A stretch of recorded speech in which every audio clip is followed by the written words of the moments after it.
Every single week, we spray this same spot. And like Sisyphus, oh crap, run!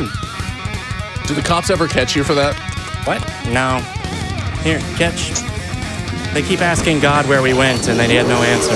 Get in the car. Eric, you sound different this week. It's almost like you're a different person altogether. Maybe I am. Right. Activating transforming green shirt into a suit every week. Hello and welcome to Talk Heathen. Welcome live studio audience and welcome special guest Thomas Westbrook. I feel so welcome. Thank you for having me again. Welcome. How are you doing this week? Fantastic, and I'm super excited. I always love coming on the show, getting to talk with the callers, and what you guys are doing here is fantastic. Oh, thank you. How is your phone doing audio-wise? All right, and now that I couldn't think of a better way of doing that without shaming you on the air, we have a couple of announcements today. First, there is a local event. Darwin Day is happening in Austin.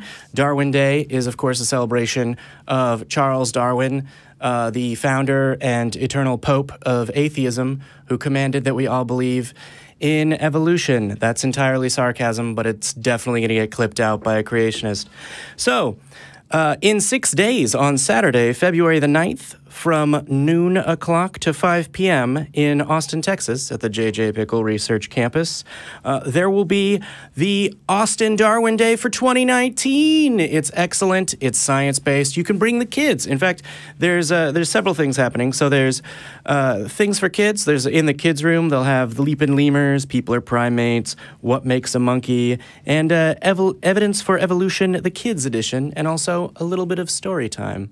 But that's not all. They also have adult lectures, so race and human evolution, primate social behavior, and a trivia contest, which I think has become kind of a stalwart piece of that. I haven't competed because I'm not a scientist and I don't like to lose. But actually, as I recall your knowledge of science and evolution, you might go in on that and maybe win the trivia. I know a fair amount of like surface level trivia. I read a lot of science textbooks, but I am in no way specialized like a PhD or anything. So, yeah. So basically, what you're saying is you can't prove macroevolution because you weren't there. Oh, I can prove macroevolution just fine, no problem. Because it's the same thing. I'd probably do okay in trivia just because they're generally a wide variety of topics. That's true, yeah. But yeah, actually, this will be the first Darwin Day that you're actually living in Austin. It'll be my first Darwin Day ever to attend. Well, if Thomas is trying it, you should too. Make it down to the Austin area. It's going to be excellent. Try what Thomas tries. Actually don't. I was going to say, this is not, do not take life advice from Thomas, actually. I was going to say the show, but we give a lot of life advice. And the second thing, I know that our fans everywhere around the world will be very excited for this. Ages ago, long ago on this show, actually, probably not that long ago, but long ago on this show, it was mentioned by one Claire Woolner that the good boys in the booth sit in creaky and terrible chairs, and people donated money to get new chairs and then asked us, where are the effing chairs? Why aren't the chairs here? When are the chairs going to get here? How come there's no chairs? Well, have I got news for you and a clip to prove it. Are you tired of uncomfortable, noisy chairs?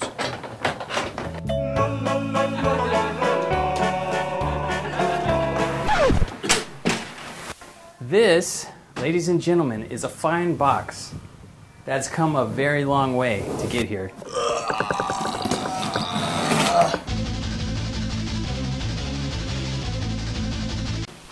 Vern is now unveiling.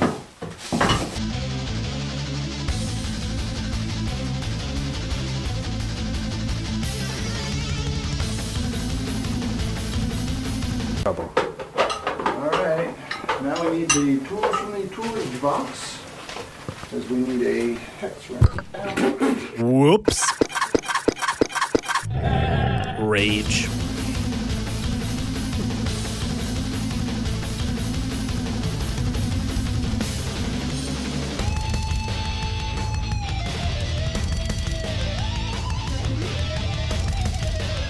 This is for the after the show when you go, What a show. Boom! There it is. There you have it. We have provided the chairs and also a hilarious video. Thank you for waiting.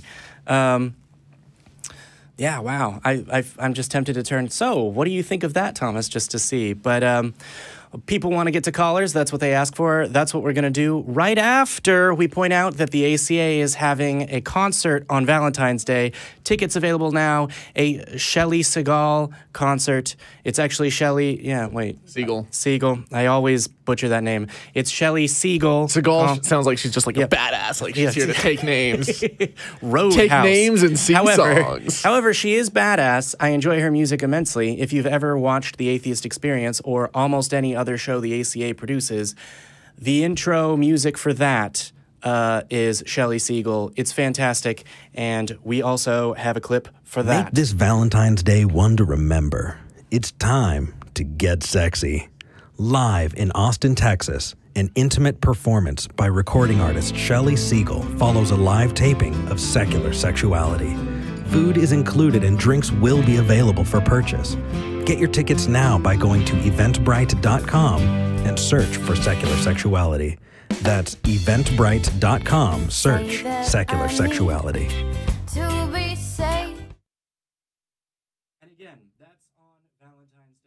And again, that's on Valentine's Day. Secular Sexuality is excellent. Shelley Siegel is phenomenal. And I know that there will be a bunch of people there as well that you will like to meet. So if you can make it to Austin on Valentine's Day, it is well worth the price of admission, which is actually pretty cheap. I mean, I'm buying my ticket. Link in the description below. You should get it. You should get it now. For a little while, we were worried about whether we're going to sell all the tickets, and now we are not. Get them now. Go there right now. Go there after the show to the link in the description. You guys have a lot going on. Like, the ACA is popping. I'm telling you. Pop, lock, and drop it. Wow. And I'm not even a father, and I can tell those jokes. All right. So. It's the suit. The suit brings it out. The suit brings it out. All right. Well, let's take our first call right now. Let's take Aleah in South Dakota. How are you doing today? Hi. I'm Aleah. How are you? Good.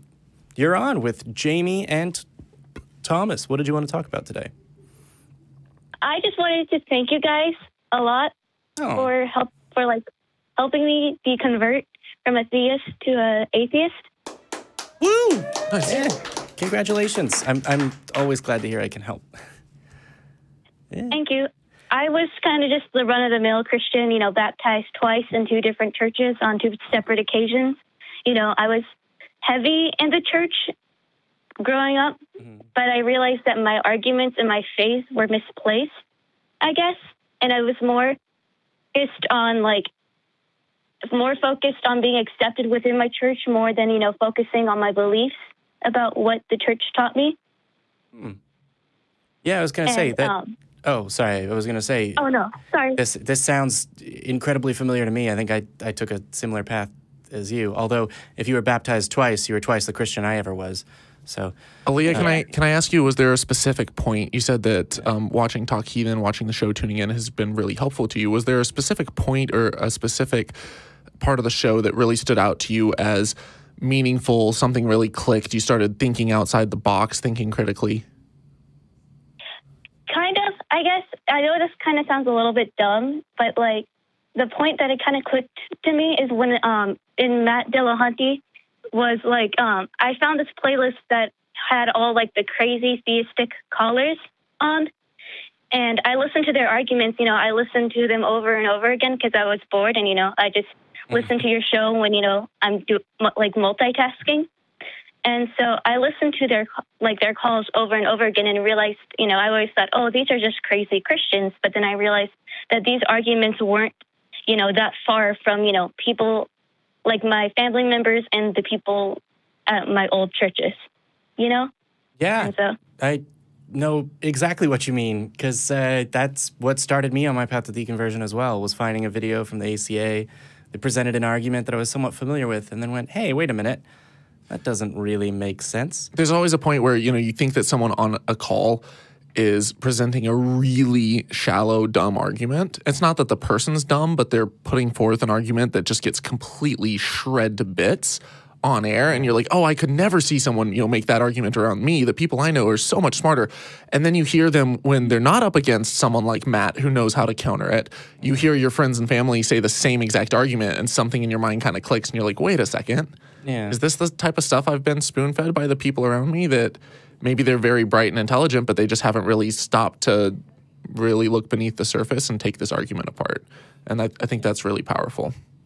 Yeah, it's difficult to question your own beliefs, particularly if they're cultural and communal. Well, this is an amazing call. I hope that you, are able to find as much community locally as you want and online.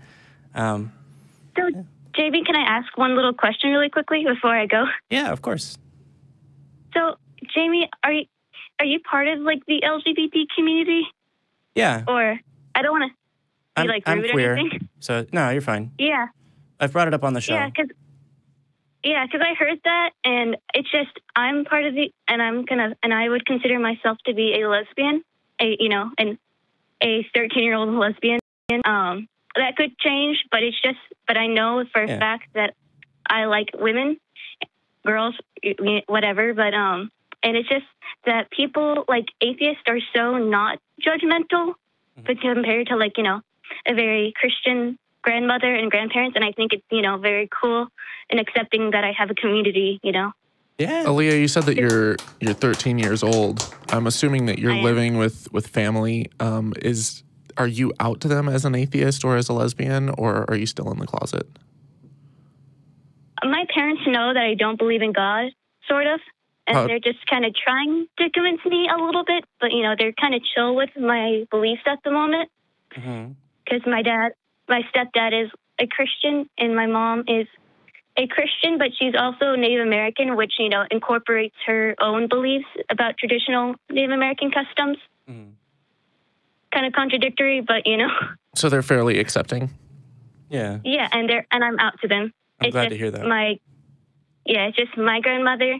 I wanted to come out to her, on my dad's side, my biological dad's side. And, I tried to approach the subject, and she said, before I could even, tell her that I liked girls, she said that they were she didn't say, she wasn't all crazy, they all deserve to die, the queers or whatever, but she was just like, they're very lost souls, and, if they don't get, right on the path of Christ, they're going to die, basically, and go to hell. Yeah. And so I kind of, that kind of hurt me a little bit because, that's what my grandmother thinks of me, just, not openly, I guess. And it's so hard. It's so hard to have those conversations and to open up with people that you love when you start talking about it in the abstract and they say something like, well, at least you're not queer. At least you're not an atheist. At least you're not, and instantly you realize that there's such a tremendous level of judgment that has been so heavily ingrained in them over the course of decades that you can't even start to have these conversations without first tearing down the walls of stigma and the, bigotry or presuppositions that they have about what defines you, what it means to be gay or what it means to be an atheist. So I'm sorry that that's been hard for you. Yeah, it was hard, but I'm trudging through it, and I still love my grandmother with all my heart, and we have a really good relationship. I just feel like I also learned throughout my life that you don't have to be open to everyone. You can have a relationship with someone, and you not tell them. Yeah. And My grandma died this last year, and she never knew that I was an atheist, and she was very religious. And it's one of those things. She never really went online at the end. She was just in a nursing home, and I figured it wasn't one of those conversations that was really worth having. It didn't change my life in any way. I could still be out publicly and openly, but I didn't want to just come to my grandma and be like, I don't believe in God, like in her last, dying months. It's just not, you don't have to always have those conversations if you don't want to. Yeah, I can attest to that a little bit with being an atheist. There's actually quite a few people that I'm very close to that don't know, and luckily don't troll YouTube for atheists. Otherwise, they would find that. But that actually is really difficult. One of the things that you said was that your grandmother made a statement about LGBTQ folks being bound for hell if they don't get right for get right with God. And you then after that said that that hurts. It does. I've been there, and my being there doesn't make it easier for me or you or anyone to hear that. But one of the things I will say is, if your grandmother doesn't know that about you, she's not thinking of that about you. So I have had through my life, it's cold comfort, but I've had through my life many people that until they knew that I was LGBTQ would say things like that. And even after they knew, even though they may or may not still hold those views, they don't talk about it, right? So there's an entire group of people, well, there's a few people that I'm close with that now know that I've dated men and don't bring it up. It's sort of like old school, ooh, he's a confirmed bachelor level of, well, what are you going to do level of stereotypical British countryside. Well, we just don't mention that, and then everything is fine, but we know that this thing that we say isn't fine is happening. And to me, in part, that's a testament that humans care about humans even when ideology and other things tell them not to. But it's kind of reassuring in a way to me, because it means these people that I know and have known my entire life, even though an aspect of my life, conflicts with their ideology and conflicts with their view of the world, they find a way to still be in my life and have me in theirs. It's almost a backwards way of looking at it, of like, well, they're kind of trying in a Christian apologetics, don't think about it kind of way to still have a relationship with me. And so whether or not your grandmother ever knows any of these things about you, she's thinking in the abstract about those people over there. And I don't want you to think that, every time your grandmother is saying that, she's looking you in the eyes and trying to tell you something, because that hurts way more. Yeah, that does kind of hurt. And I know she probably wouldn't disown me because, I am her, oldest grandchild, and, we have a really close relationship. It's just, I don't want her to look at me in a different way, I guess, because she's, extremely religious. I don't know how to describe it, but, one time I got a mild skin rash, and she had a borderline exorcism come forward, not an exorcism, but there was, a prayer group, 3 people praying as if I had a demon casted in me, I guess. Yeah, she may not be the most understanding person when it comes to religious matters. Sounds like there's a lot of work that needs to be done, conversations that need to be had before you can even start broaching certain conversations. So if someone believes that demons are interacting with the world and causing people to behave certain ways, then you can't really start, having a conversation about, is the Bible accurate if they, the second that you say that, they're like, get behind me, Satan, you're of the devil. It makes it very difficult to have those conversations. So you may need to first have conversations about, hey, I learned this really interesting thing about sleep paralysis and the science behind it. And a lot of people attribute it to demons and stuff, but it's it has a natural explanation. I thought that was interesting. Or I learned that, about epilepsy and how people used to think that people who were epileptic were, possessed by demons. But now we know exactly what parts of the brain are firing and what's going on, and different chemicals that can treat it, and you have conversations like that, and they may say, well, maybe that's the case for that case, but demons are still out there and they're still real. But it kind of plants a little seed of doubt, and then you do that repetitively over the course of several months, several years, where all of these different ideas that they have are slowly being chipped away at until there's not a whole lot left. And then, when you say something, they're less likely to then just attribute it to demons just off the cuff.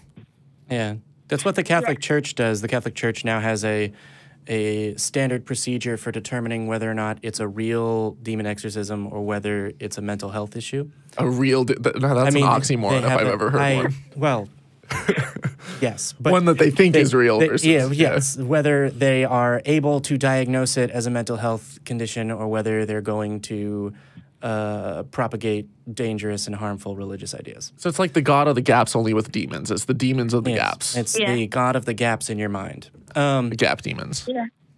Yeah. And it wasn't like I was acting, kind of off or whatever. It was, literally I had an allergic reaction to detergent or something in, my clothes. It was something very minimal, not even it wasn't affecting my behavior, just like made my skin other, red and puffy. Did you send your clothes to Satan's laundromats? Of course I did. Yeah. I would send my clothes to Satan's laundromat. Yeah, it's sort of, the other day I learned there was a person in favor of banning all alcohol that would greet bartenders by saying, "Hello, destroyer of men's souls." And it was like a religious take on that. Well, anyway, Aleah, thanks for calling in. And, there's a big update. Thank you guys for having me. Yeah. Thank you. Go without God. So I have to say, for everyone who rants online about like, oh, this next generation is, they're so dumb and they just watch. I have a lot of hope, and I probably have more hope for the upcoming generations than I do for the outgoing ones, because there is more access to information online than ever before. I see this community exploding. I see people who are just insatiably thirsty for knowledge and information, and they think critically, and they go out and they explore. I see science channels just taking off left and right. I see channels within the secular community taking off left and right, and people are very curious about these topics. So for a 13-year-old to call into your show and to just be soaking this up like a sponge and to actually be curious and thinking and stuff, like, it gives me a lot of hope. Yeah, the future. It'll be the least religious generation in America since they've been doing polling, I think. And every year gets better and better. Yeah, so it does. Statistically, and there's some preachers that are like, oh, church attendance is down here, and it's just because those young kids don't want to wake up early on a Sunday, and that's why. Because the idea that no, we don't buy it. Oh yeah, because they don't know how to deal with that. Because 3 generations ago, kids totally much preferred teenagers loved waking up in the morning on a Sunday. On a Sunday, 3 generations ago. Yeah, it's got nothing to do with that. It's people are waking up. Yeah, people are waking up in a different way. All right, let's take Will in Pennsylvania. How you doing, Will? You're on with Jamie and Thomas. I'm doing well, Jamie. How are you doing, guys? I'm doing well. What did you want to talk about today? Good to hear. So I ran across this in some light reading recently. It's a pretty silly book. I don't even want to name the book because I wouldn't vouch for any of the rest of the book. But the guy espouses an application of faith that, from a secularist perspective, I think might be worth acknowledging. And basically, I'll just cut right to the. I'll cut right to the chase. I'm talking about faith in oneself. Right. So, what would you guys say to that? Can you define what you mean? Yeah. Yes. Yeah. Give me a second here. I have it written down. Yeah, I was going to say, because you don't really need faith to I know the colloquial, the colloquial usage, but it's like the statement, I believe in you. As far as exactly.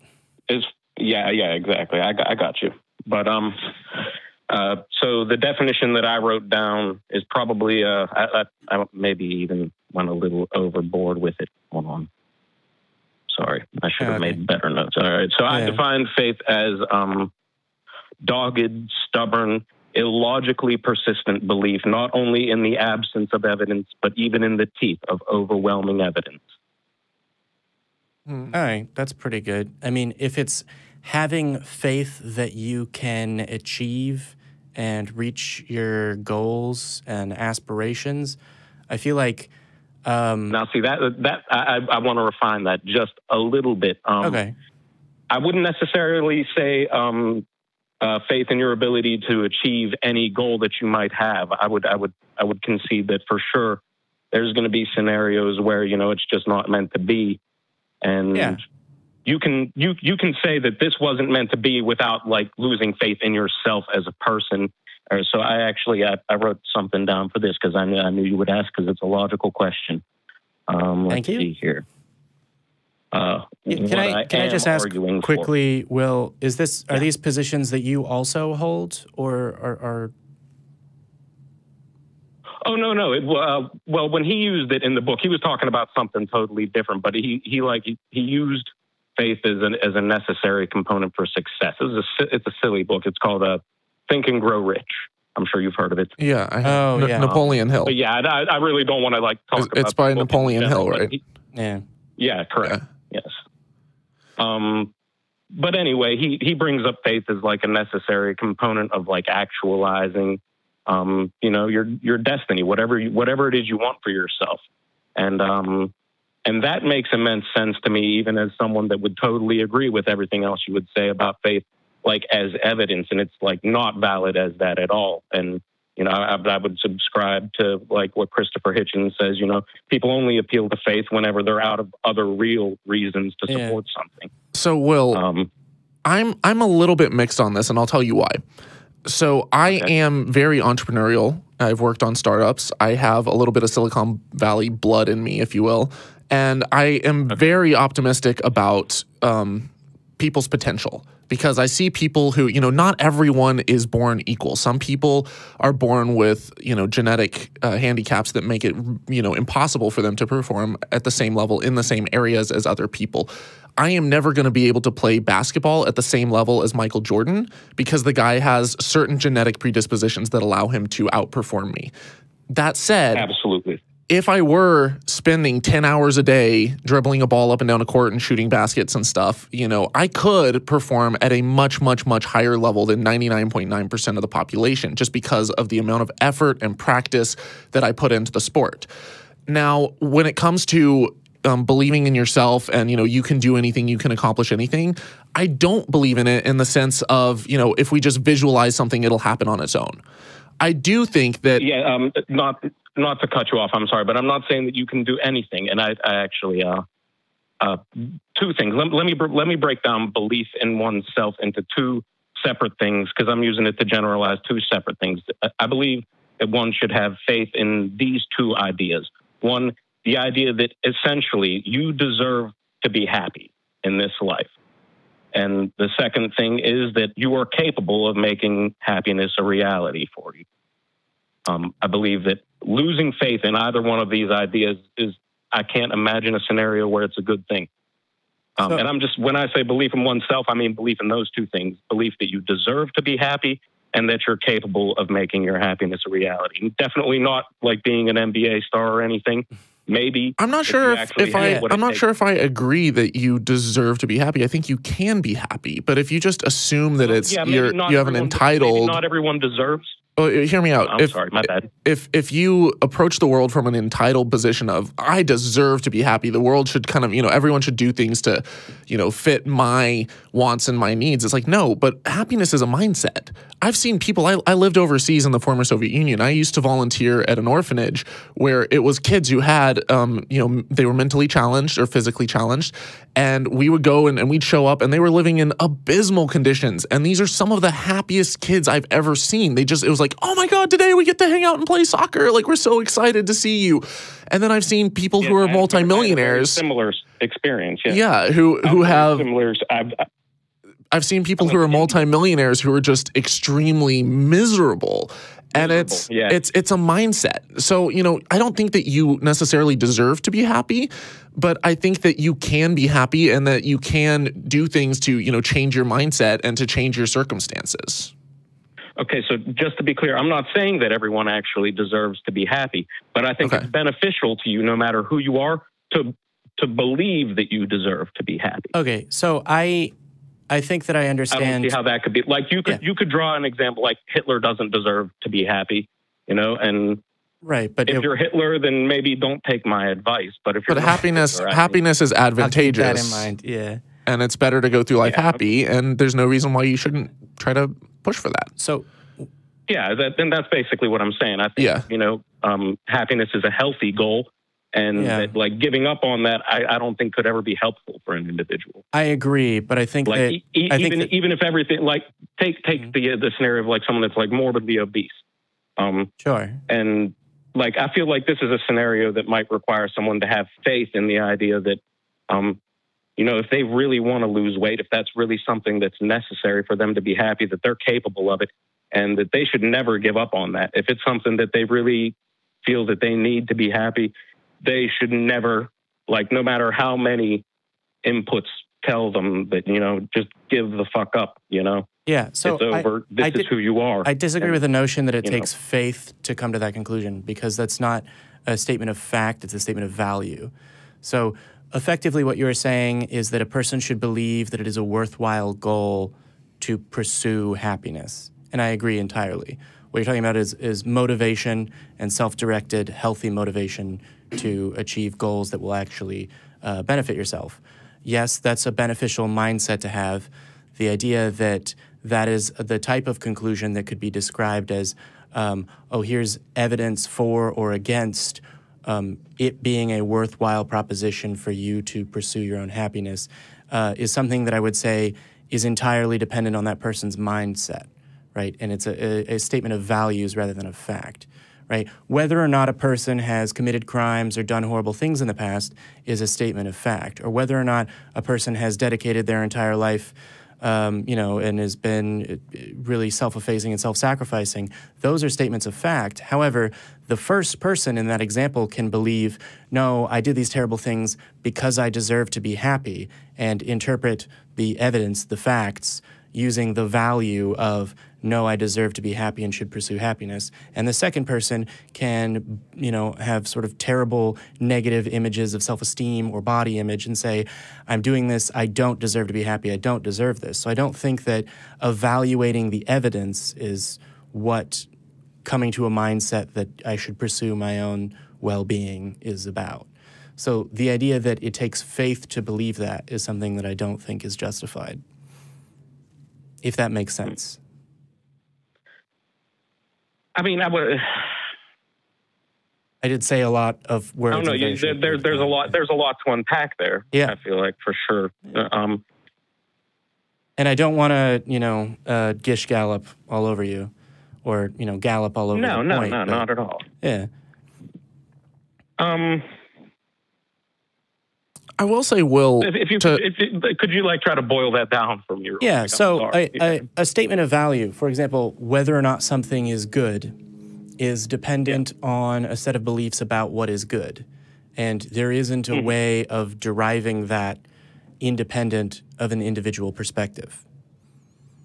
So what if we swap? Let's not, I don't necessarily like the word good either, and I did use it, so I'll apologize for that. I mean, I'm not objecting to the word good. In fact, it's really helpful, because whether or not someone deserves something is a judgment that you cannot reach with facts alone, right? There is no 2 + 2 = Thomas deserves to be happy. There is, however, 2 + 2 = 4, in the event that this math problem, you know, provides an even number, then even numbers are good. I place a positive value on them. That means that Thomas deserves to be happy. That's a kind of really, really weird abstract example because I'm using math, but the value that we place on things is not an objective quality of those things. Okay. It's a human evaluation of it. And so for a human to evaluate themselves as deserving of happiness is not something that can be derived from biology or physics, right? It can't be derived I agree from with that. Yeah. And so I would say that to believe something on faith is to disregard evidence, but you don't need evidence to hold the value that you are worthwhile. Exactly. Yeah. Well, that's basically all I'm saying is that even without evidence, that's something worth believing regardless. Yeah. But what I would say is because it is a question of belief that is not about evidence, saying that you're doing it in spite of evidence is sort of like evaluating how good a tennis player is based on how well they play soccer. Well, I guess I'm saying I just feel like it's something that you should hold on to and that evidence shouldn't affect it. And like in every other instance or application of faith that I've encountered, I would say, yeah, I mean, it's generally running up against evidence. This just seemed like sort of a caveat where they were really like sort of occupying separate magisteria. The point that I'm trying to make is what you're describing as faith in this instance is a different animal. Because for me, faith is, I believe this coffee cup doesn't exist because it's not. Because the existence of this coffee cup. I actually get what you're saying. Yeah. I'm kind of grimacing over here because, saying that this position, and maybe I'm misunderstanding where you're going with this, but saying that this is a position that has nothing to do with evidence and that you're coming to it without evidence, it kind of slaps me in the face of not understanding where these values come from. And it does come from a basis in the physical world. It does come from things that we can measure. So you can look at someone who is extremely depressed and suffers from extreme anxiety and is suicidal, and they want to just blow their brains out. And no matter what you tell them about you're worth it and you deserve to live and you deserve to have a happy life, they don't believe you. And you say, you just have to believe it without evidence. You haven't seen any evidence in your life. You just have to believe it on evidence. And they may say like, oh, there's no evidence. And so, or you might say that they need to take it on faith. And at first when I was thinking about this, this is kind of the path that my mind went down was, is that something that if there's no evidence that they should believe anyways? Because, at least you're saving a life and maybe they'll do something great later on, or maybe they'll have some wonderful things that happen later on. But I honestly, when I break it down, I'm like, you don't have to believe it without evidence, because there are case studies where you see people who do go on to live happy lives, who they're quadriplegics and they'll go on to be like motivational speakers that touch millions of people's lives. You can look objectively at the neurology inside of your brain and break down and see what is causing someone to suffer and to hold these beliefs and to be depressed and to look at things in a negative way. And what are some altercations that we can do in order to make them happier and to make them less suicidal? And these are things you can objectively measure and you can alter with chemicals, and you can make them be more positive and to think of the world in a better light. And then they go on to live a much more fulfilling, happy life. Now you can say, why is it good to be, to live at all? Why is it good to not live at all? Well, that just comes down to, like, if we're trying to promote well-being and a society that has greater well-being and less suffering, if everyone is dying and miserable and all the people around them are dying, that is suffering by definition.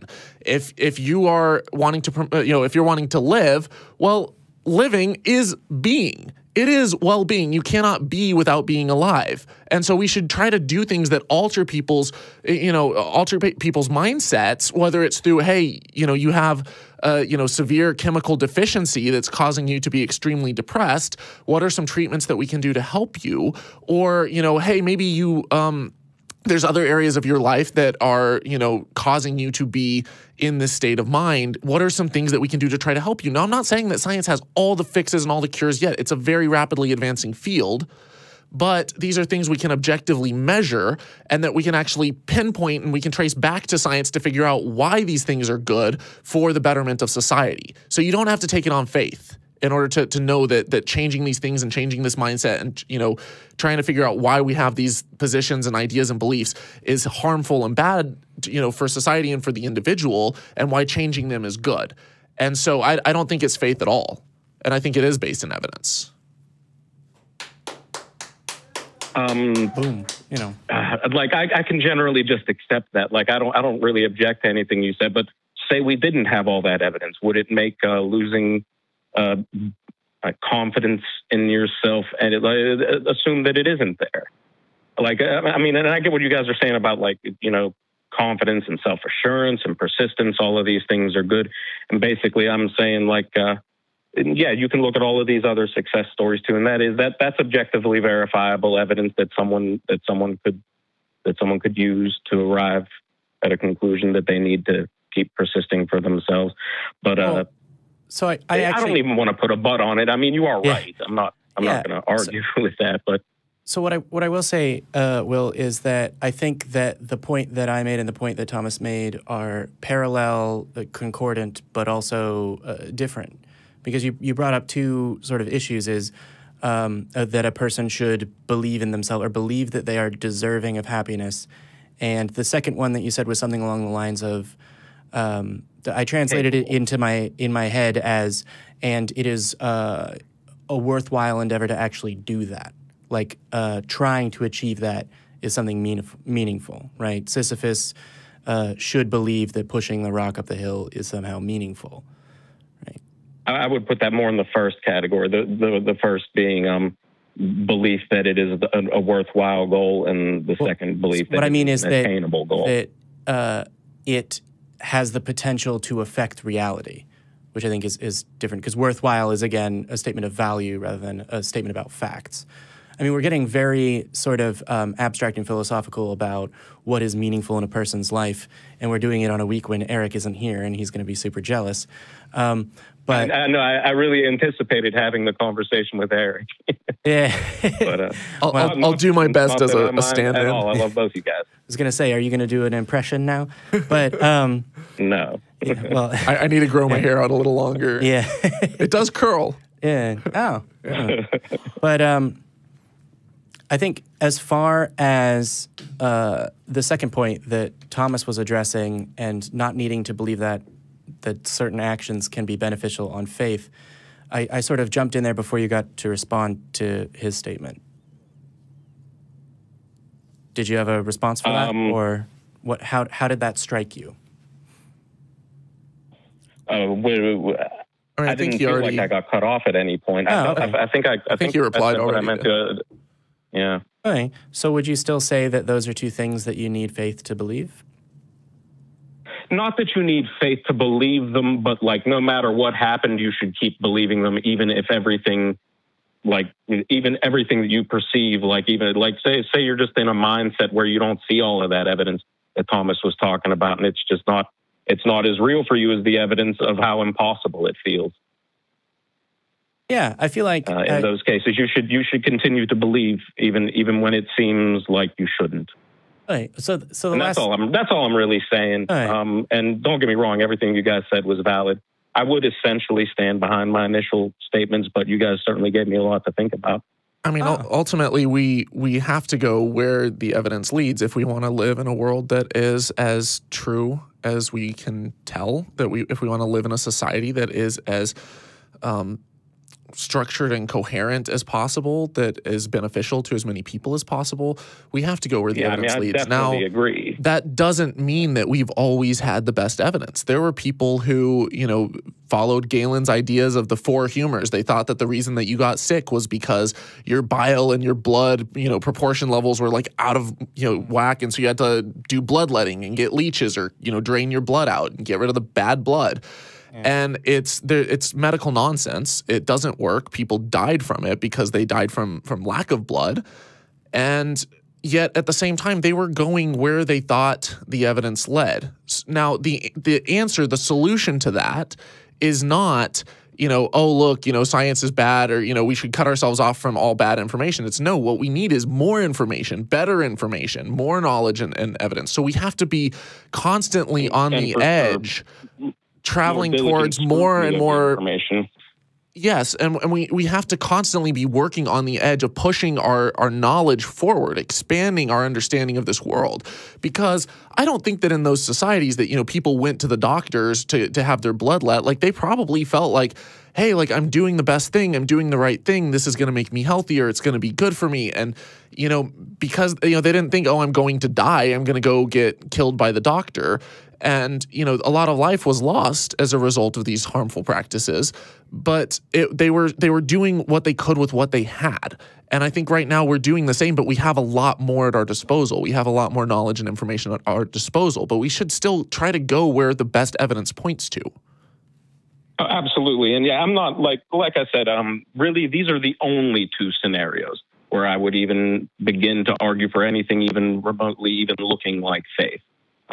Everything that you're saying, everything relating to public policy, anything like that, 100% evidence. I'm just talking about it. I thought it was an interesting angle on it. It is. Definitely. And what I will say is, seems like a valid use of the word faith, But, I guess you guys have drawn that into question. I don't get me wrong. I heard everything you just said. Yeah. So what I will say, at the time, it seemed interesting to me. Yeah. Well, it still seems interesting to me. Will, what I will say is, I think we're going to move on to other callers, but you should call back in next week because Eric is actually probably listening to this live right now and wishing that he could be here. Hello, Eric. Hello. How are you? Yes, how is he after his accident? He's doing better. He's recovered. He wasn't able to make it to the show because he went to go pick up a car out of state, got a really good deal, and he's driving back. But he was pretty shook up and rattled from it. It was pretty hard on him, as any accident is. But yeah. Well, and I would say, and he's gonna love taking your call next week. But I think we're going to move on to other callers, Will. So thank you for calling in. And hope to talk to you next week. Yeah, our pleasure. Oh, always cut him off in the middle of their goodbye. Damn it. All right. Let us take... Number 4. Let's do number 4. Frode. Frode! Woo! Hello. Fan favorite. Hello. How are you this week? I think this is my second time getting to talk with you, Frode. Yes, hello. Have we talked before, Thomas? Have we? I think I was on with Eric maybe a couple months ago. I think he called in. Yeah, Frode's a regular. Yeah. So what did you want to tell us about today, Frode? I'm a regular. Hey, I was thinking I was going to talk about Mormonism. It's how I came into religion, and I wanted to hear your views on Mormonism, more or less. So I was thinking we could talk a little about the aspects of how people would get into Mormonism and why people would pick Mormonism and a little like that and get your thoughts about it. I don't know if you guys have any experience with the Mormons. Yeah, somewhat. I have many ex-Mormon friends. I'm not anti-Mormon. Yeah, as far as what our opinion of Mormonism is, I can say that mine is it makes claims about reality, doesn't support them with evidence, and is in general a system that attempts to serve a community and does so insufficiently. My take on Mormonism is I just had a live chat on my channel with a guy named Mr. Atheist, who's an ex-Mormon. Yeah. And it was the most hilarious hour and a half of my life just listening to what all they believe. And this is someone who he was in it. And then we got another caller on who was super in it, who has come down here to the ACA as well, named Brian. And I was cracking up because the type of stuff that he was saying that Mormons believe that Cain is Bigfoot. Yeah. And Bigfoot walks around as it's Cain, the guy who killed Abel in the Old Testament. They believe that there are Quakers on the moon, or at least they used to believe that. I think they still do. They used to believe that we would never make it to the moon, and then we did multiple times. And just some of this stuff, the magic underwear that they wear that they think protects them from fires and bullets, and then it doesn't, and they die. It's Christianity plus extra bullshit.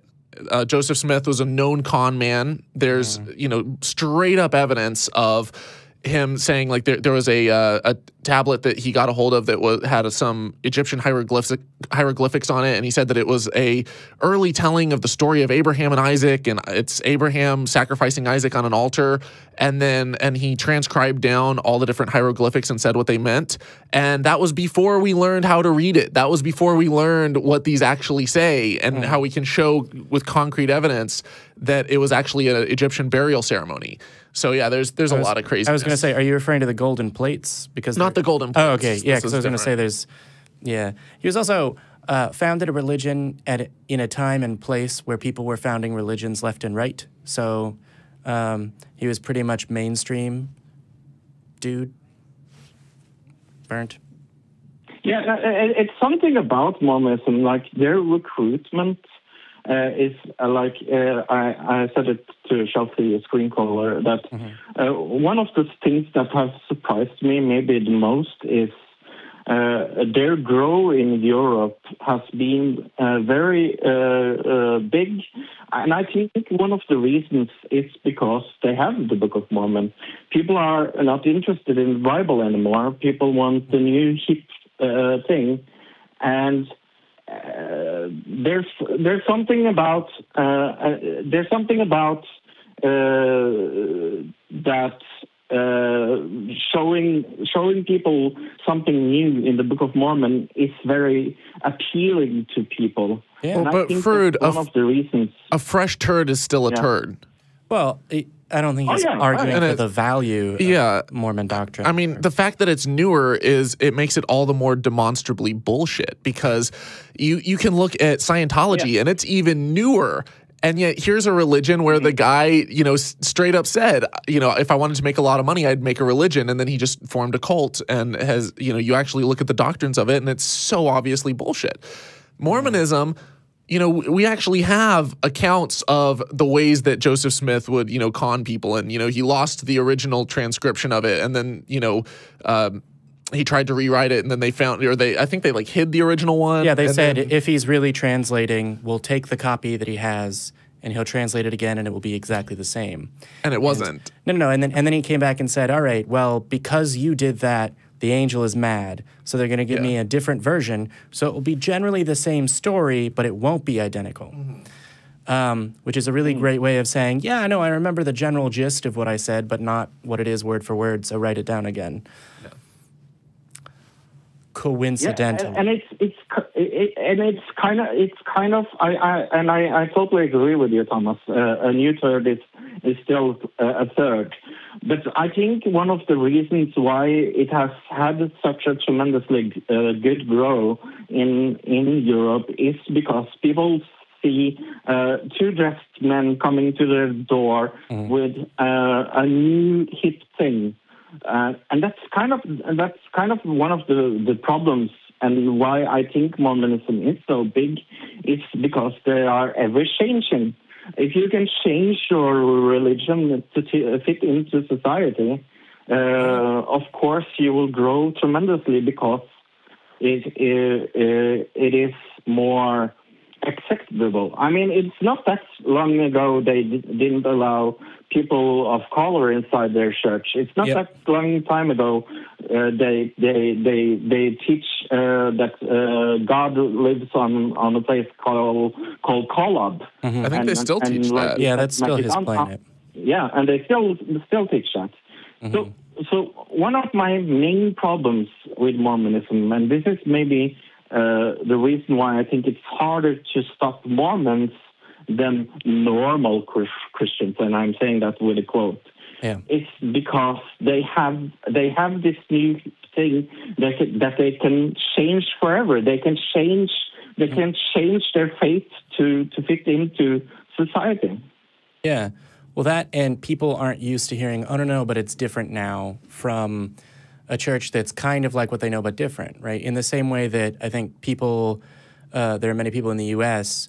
that became very quickly and easily enamored with Buddhism was, oh, it's different and I don't really like that, and there's a whole back to nature idea in the public sphere, and then, oh, look, here's this new religious ideas from a land far away, and isn't that super cool? And now I know how to meditate, therefore the Buddha. And I think more so with with Hinduism. Yeah. You see a lot of Eastern practices. It's like, oh, it's ancient wisdom. It's like, wait a second, you mean back before we knew how the world worked? Yeah. Yeah, I was going to say but ancient conjecture. You guys agree that I'm sorry, but do you guys agree that it's harder to stop someone with a new third, as you call it, because they can always reference back to that? With a new what? Sorry. With their new shit, with their. I would say there's certainly advantages to having your religion be more fresh, as it were. You don't have baggage.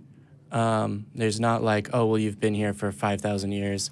That's so passé, right? Like people that are at all interested in what it says, there's not a significantly developed counter-narrative, right? So Christianity has been around literally for thousands of years. Not in its current form. Yeah, though. not in its current form. Its current form has been around for less. Well, and it keeps morphing. It keeps changing. It keeps constantly. morphing, and yeah. So there's that. Even now, you look at churches that 50 years ago would say like, "Well, God hates fags," and they would have signs. And now it's like that's just the Westboro Baptist Church. Yeah. And you would never see that in I mean, there are churches still, but like if you go to your run of the mill Baptist church, most of them are going to be like, well, God is just all about love the sinner, hate the sin, and they water it down. They very much water it down. Presbyterian, Episcopalian, maybe. I was just sorry that more than a quarter of the American population is religious in a way that would say that gay is not okay. But not to undercut your point. I agree with you, but what I'm saying is that like the church as a whole has been slowly moving in a particular direction, and they used to be completely opposed to interracial marriages. That still happens in the States. That still happens, but it's much less than it used to be. Yeah, and you could say that has nothing to do with Christianity. You could also use Bible verses to show where they were coming up with these ideas. And the Bible's been used to justify anything and everything. But the people who adhere to the religion and their worldviews have been morphing for centuries. Yeah, and what I will say is there's something to you've learned from the religious mistakes of the past, and you have a very aggressive, well-organized recruitment process. So there's that advantage that the Latter-day Saints have. And that's one of that's why I find it troubling to stop them. And also, I will say that going out of the Mormon Church is one of the hardest things to do if you because of the Book of Mormon. The Book of Mormon actually makes it harder for you to leave, because if the Book of Mormon is not true, then all you have based your life on is false. And I would say this to my Mormon friends, because I know people are listening that are Mormons. It isn't impossible to get out. It is very, very hard, but it is definitely worth it. And I am a living example of that. And I would never, but it's very hard to argument against the Book of Mormon and Mormonism, because it's like Thomas said, it's so changing. Mm-hmm. Yeah, that's what I will say is, like you said, it's difficult to get out, but it's worth it. There's community now, particularly. Well, religions like that, they do tend to grow rapidly because they put forth a face, a front that is extremely friendly. They show up and they're like, hey, we're here to just love everybody. Come on down, be a part of this group, this community. And if you're a little introverted and you maybe don't get out and like meet a lot of people, you don't partake in different communities or different activities, all of a sudden people coming to you and offering you friendship, and they seem wonderful and happy and cheerful and stuff. It's extremely enticing. And then once you join, it's like you're a part of a community and they're there for you, and you start investing in it and giving tithe, and you start showing up every Sunday, and you feel like these people love you. You're willing to overlook a lot of BS and a lot of stuff that's wrong until you start seeing the harm that happens. And you see a lot of things that they're promoting that is straight up false and oftentimes very like pseudoscientific. And then you see cult-like manipulation tactics being used to, get you to believe or do things that you cannot morally justify. And when you try to leave, then there's cult-like tactics to shun you or to cut you off, cut you out of the community, kick you out. I know someone in Utah who, when pretty much the entire small town that he lived in was Mormon, and when he came out as an atheist, everyone stopped going to his business. Like the entire town just stopped going to his business. And he lost a tremendous amount of customers, not because he was doing business tactics that were any different than before. It was the only difference was he said, I'm not a Mormon anymore, and the whole community shunned him. So there are huge incentives to, once you're in, to stay quiet about the fact that you no longer believe or that you want out, especially depending on where you live. And so I think that's one reason why churches like the Mormon Church and Jehovah's Witnesses have and Scientology that use cult-like tactics and are manipulative like that, why they grow so quickly. Yeah, no, and I thank you guys for doing an amazing job, and I love you all, and I love the community. Yeah, so we love you too, Frode. Yeah, we love you too. Woo! Thanks for calling in, man. Okay. Have a good godless day. Yeah, I get the feeling you got all those godless catchphrases at the end. Yeah. Go without God. No gods for me. God, who's that? Most of them are better than that. Let's see. Is it Sima in Japan? Oh, geez. Hi, Jamie. Hi. Thomas, how are you doing? Good. How are you? I'm good, thanks. Geez, so I called in a long time ago, and I spoke to, it was Eric and Matt. Yeah, it was Eric and Matt. It was a long time ago. And, yeah, so I just want to give you guys a quick shout-out. You guys are doing an amazing job. Oh, thanks. Sounds pretty cool. Yeah. I wanted to ask, so, okay, so I used to be a Christian. I used to be religious, and I'm not anymore. And congratulations. One thing, thank you. One thing that's really stuck in my mind now is, are some of the people, especially politicians, are they truly religious or are they faking it? Because some of the things they do don't make any sense coming from, a religious.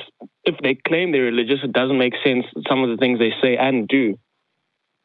Okay, so if it comes to, you're talking about like Christian motivations for going through the motions, right? Or for like going to church, preaching and saying things? I think he's asking, like, do these people actually believe it, or are they just in it to, like, benefit? Yeah. Is that a fair summary?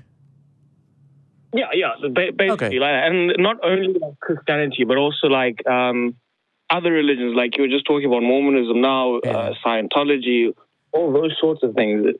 Surely they're doing it just to take advantage of other people. I would say not all. So your day-to-day, run-of-the-mill, I'm on the street, I'm a Christian. Sure, there are people that, like we were just talking about, pretend to still believe, pretend to still be, faithful, adherent Mormons because of social pressure.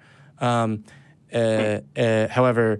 to sort of think that that's everyone or the most significant portion, don't forget that people do believe this. There are people that have thought about this a little bit and believe it fervently for usually bad reasons. Insufficient reasons. But there are also people that believe it and haven't thought about it and go along because, well, yes, that's what my community does and I do that, right? Like, in the same way that they may not think about whether or not there's a Santa Claus, but they go through it anyway. And there's people that if you ask them, oh, yeah, there's a God, but I don't really think about the religious aspect of it, and maybe they pray when they're feeling things. So there's definitely various levels of I've thought about it and I definitely believe, I've thought about it and I don't really believe, but I'm in the community. When it comes to politics, particularly anything democratic with elections, you have to appeal to the voters. That's how you get your job and you keep it. And so there's a lot of, oh, I need to be married. I need to be married to someone that, when we're both doing a campaign event, we both have, super shiny white teeth and look like the idyllic couple. You have to appeal to your audience, right? And so there are definitely, there are definitely politicians that, faith doesn't really play a large part of their life, but it plays a large part of their politics and the statements they make publicly because it has to. However, there are also politicians that really, really, really, really believe that stuff and talk about how global warming isn't real because God's going to take care of it. And, if God wanted poor people to be rich, he would have made them rich. Like, people believe lots of ridiculous things, and certainly under social circumstances, there are people that pretend to because it's in their best interest. Can I weigh in there and add that I was one of those people who genuinely believed it 100%. And the main reason for that is I was raised in it. I was taught all the right verses, and I went to church all the time. I was told I'd have a heavenly reward. I was terrified of hell, so there was that aspect. All my friends and family bought it up. It was the community, everyone around me believed it, so I believed it. And I was told that science backed it up, and I was told that, you know, science defended these positions when you actually look into it. And then I started looking into it, trying to prove to atheists that Christianity was real, but I was approaching it from a standpoint that truth withstands scrutiny. So I was trying to learn what was true. And in that journey, it wound up being a journey out. It wound up being my exodus from my faith. And so I would say the vast majority of the people who I came into contact with, and I'm talking like thousands of people from, you know, over 20 years of my life within the mission field, within churches, within, you know, church groups and singles groups, you know, where you're, you know, just like your young adults groups, youth groups, stuff like that. I've found that almost all of them genuinely believed it, or they would be open about, I'm having a crisis of faith or something. But most people were honest. The ones at the top, though, the people like Peter Popoff or Benny Hinn or stuff like that, like they know that what they're doing isn't true because they've been caught. And it's been shown that they're not actually faith healers and that they're scamming their audience out of millions of dollars. But they're the ones at the top of this pyramid who are reaping all the rewards. The ones underneath, the people who are attending, who are desperate for cures and who are going and giving them money and hoping to be cured of cancer and stuff, those people, they're not deliberately lying. They're conned just like everyone else. Yeah, they honestly think they're going to get healed. No, I agree with that. And I guess what I can say is like the biggest thing that opened my eyes to like how like religion shouldn't be a thing is actually when I came to Japan. Like the concept of the sin here, or the concept of obeying something, people don't have it here. And when you talk to people and that sort of thing comes up, it's kind of like, I don't know, they don't understand what the sin is because they just know to be a good person, good things will happen to you, people will treat you better. And it's such a different society here. People are kind and good just to be kind and good. There's no... What? Without God, impossible. Sorry. I know, right? What? Yeah. Insane. Well, I mean, I agree with you. I think that is a better society in general. Yeah. Well, here. No, man, it's quite good. Yeah. Another question. When are you guys ever going to have AJ back on? Haven't seen AJ in a long time. EJ, yeah, I mean, we're still in touch, but I'm not sure how interested they are in coming back on the show. They're certainly welcome. But you know, the flat Earth astrophysicist that took on the flat Earth. Yeah, or aerospace engineering. Okay. Person that actually knows things about gravity. Talking to a flat Earth person. Well, anyway, Aseema, we've got a few more calls to get to, and I don't want to run out of time on the show, but thank you for calling in. That's an important thing to talk about because people are often like, oh, no one really believes that, and there are definitely people that do. But thank you for calling in. Okay, awesome. Thank you. Yeah. Cheers, guys. Empty skies are bluer. That one doesn't work, but... yeah, you know, let's do this. I believe it's EF, repeat caller, potential fan favorite. Yeah. Hi, how are you doing today? You're on with me, Jamie, and Thomas Westbrook. Sorry, that was Thomas. Bad. Unintentional. Well, you guys requested that I call back. So now, Thomas, you were talking earlier about evidence.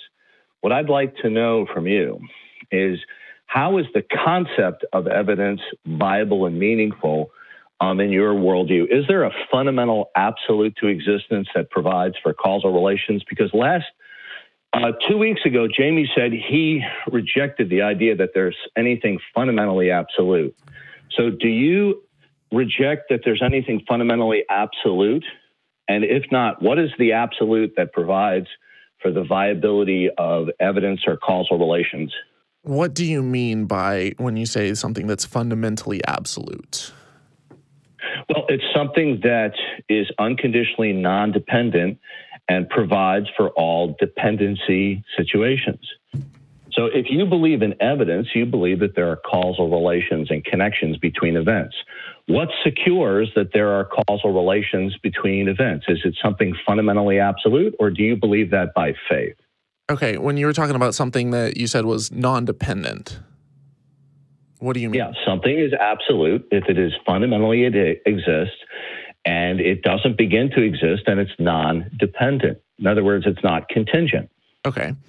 So you're saying, do I believe that there is something that exists now that never started to exist?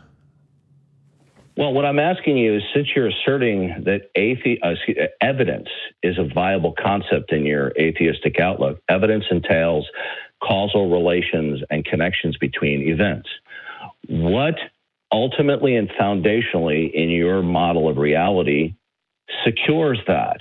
Do you believe it by faith, or do you have a rational justification? Yeah, so in terms of, we could go down a million rabbit holes here with, we could look at what can we really know? We can look at, go down the Cartesian rabbit hole of, can we really know anything outside of, cogito ergo sum? Ultimately, we cannot know beyond a shadow of a doubt that, anything other than I exist because there is something here that is experiencing things around us, right? Would you agree with that? I'm not clear on your answer. Do you believe that there is I'm getting there. Is there something fundamentally absolute, or do you reject that? I'm getting there. Will you bear with me? Sure. Okay. So do you agree that, what I said about Descartes, and aside from knowing that we exist, we can't technically know anything for certain. We could be a brain in a vat. We could be living in a simulation. It could be possible that everything around us is just inside of our minds, that Jamie doesn't actually exist. Like, there's no way to tell beyond a shadow of a doubt. We can know beyond reasonable doubt. We can know based off of our experiences what happens when, if I hit Jamie right now and he reacts negatively and everyone else reacts negatively and I end up in prison. I'm not even talking about that. I'm not talking about foundationally. Do you accept or not accept that there is something fundamentally absolute and provides for all contingencies, such as evidence and causality? I accept that there is something that exists in this world. And I accept. Is it? Yeah, I understand that. But is that, I'm asking you, what is it? Do you believe that there is something fundamentally and foundationally absolute that is non-dependent, that provides for all dependency states or contingencies? Because Jamie rejects that. I want to know, do you accept that or reject it? I think I know where you're going with this because I've heard this script before. But I would say that I do not know beyond a shadow of a doubt. And the reason that I say that, and I've thought this through, the reason that I say that is because the universe exists. We know that. We know that something exists that we exist in. We know that there's something here. Okay? Wait a minute. You just said a minute ago that you don't know anything absolutely. No, I'm saying we know absolutely that we exist. That's not what he said. Okay, so what I want to know is... Hear me out, though, because I was going somewhere with this that's important. So I know that we exist in some way, shape, or form, whether it's consciousness, whatever that means. There is something that exists. We have no evidence that there ever was not something. We don't have evidence that there ever was nothing to begin with. Yeah, we don't have... understanding my question. We don't know. I am understanding your question, but you're not letting me get to my conclusion. You're interrupting me. Can I finish this thought? Sure, but you're not understanding the question. Okay, so if we know that something, we have no evidence of nothingness. We don't know that there is nothingness. We can look at a vacuum, but that's not nothingness. There may still be photons of light. There may still be radiation. We have measured virtual particles popping in and out of existence. So we don't know what, time and space, what space-time is exactly. We don't know what nothingness looks like. So if we go far enough back to the Big Bang, we could say maybe the universe existed forever. Maybe it's going through cycles of... I'm not talking about cosmology. Okay, but I am. Because cosmology ties into... I'm talking about right now. I'm talking about right now, not the past. I'm saying, is there something fundamentally absolute and unconditional that provides for the viability when you invoke that there can be evidence? Evidence entails causal relations and connections between events. Is there something that fundamentally, absolutely exists, non-dependently, that provides for the viability of evidence? Jamie rejects that. Do you reject it or accept it? I still don't know what you mean by non-dependently. Like you're saying that it has existed forever? Do you believe that there's something that exists that is non-dependent that provides for all contingencies? Or do you believe that all things that exist within the set of reality are, there's an infinite contingency? Do you believe that? So what I was saying is, I don't know. Once you go, far enough back, you get to the Big Bang. We don't know what happened before that, and I think we are talking about the universe. I know. I'm not talking about cosmology. I'm talking right now. Is there something fundamentally? Do you exist in this universe? Okay. Well, what I think. Do you exist in this universe? It doesn't matter what I think. I'm asking because if we cannot have a conversation about this if we cannot agree on certain facts. And I'm saying if you agree with me that you exist in this universe, and I believe that we exist in some sort of universe, we can take that universe and see if it is non-dependent or not, or we can at least talk about it. Do you believe? Yeah, you're not addressing my question. I asked you, do you believe that there's something that is fundamentally absolute and non-dependent? Jamie rejected that. Do you reject it or accept it? So let me just try to help this conversation along a little bit. You've asked him the same question and then said you're not understanding, and then repeated the question using precisely the same language. Maybe if you ask the question in a different way, or I can try and help explain what I believe your question is. If you're trying to communicate more clearly. Okay, so I'll rephrase it since you didn't understand the previous way that I made clear. Do you believe that there is something that is ultimate, that everything depends upon, including the concept of causal relations, which equals evidence? You asserted in your atheist worldview that there can be evidence for things. Well, evidence is going to require that something foundationally in your model of reality is absolute and ultimate. Now, Jamie, 2 weeks ago, categorically rejects that. Why? Do you believe? Well, I'm asking you whether you believe it. No, you made a statement. You made a blatant statement that it requires that, and I'm asking you why. Oh, well, I said it will either require it or not. Which do you believe?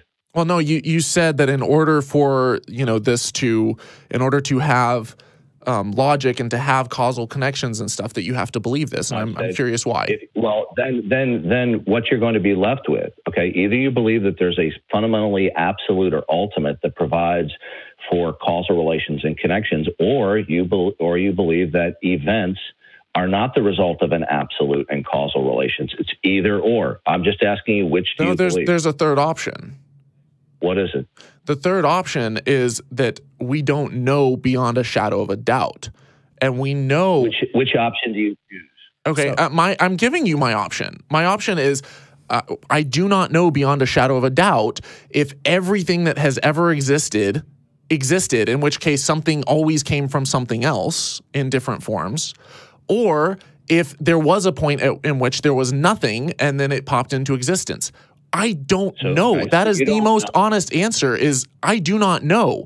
Now, we know that that within our universe, there are certain laws, and that we can look at, these laws, and we can observe cause and effect because of patterns, because we've never seen these laws be broken. Are you using your sense perception to determine that there are laws? I'm not just using my sense perception. I'm relying, I am using my sense perception, but I can say, like, maybe my eyes fail me, and so I'll use, I might use like a mass spectrometer or spectroscopy and stuff.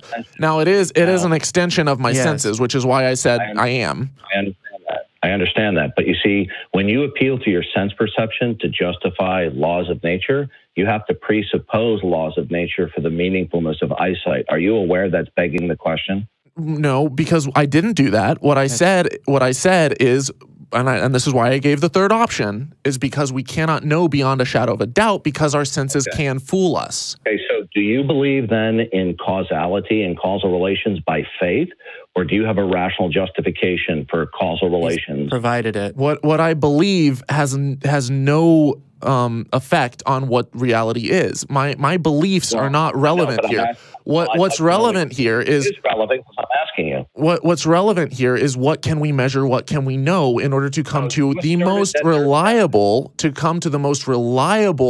worldview as to determine how to live our lives. I don't think you're understanding his answer, EF, because he's not just answering the initial point of your question. The entire crux of this line of questioning appears to depend on the problem. Hang on, EF. Jamie's going somewhere. You're talking over him. The philosophical problem of hard solipsism. Now, you have brought up, I know that you are not using that word, but I believe that the entire crux of your, well, then are you believing this on faith, is dependent upon an understanding of this, which I would like to explain so that the audience can keep up with our It has conversation. nothing to do with solipsism. EF, we have an audience that we're trying to talk to get through these ideas together. Right. I'm attempting to get a clear answer to you. How do you determine the causal connection? I'm trying to help the conversation along and to make sure that the audience is, following along with this discussion.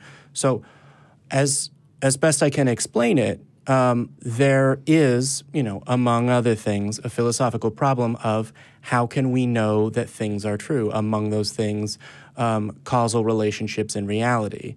And as best that I'm aware, once you get back to the point of, well, I am experiencing something, even if my experiences are false, the only thing that I can know is that there is a thing here, right? My mind in some form exists. Why would you say that? 2 weeks ago, you said you rejected categorically that nothing is absolute. That's a contradiction, Jamie. No. So if I either misspoke or miscommunicated, I apologize for that. So, do you believe that there's anything fundamentally absolute, Jamie?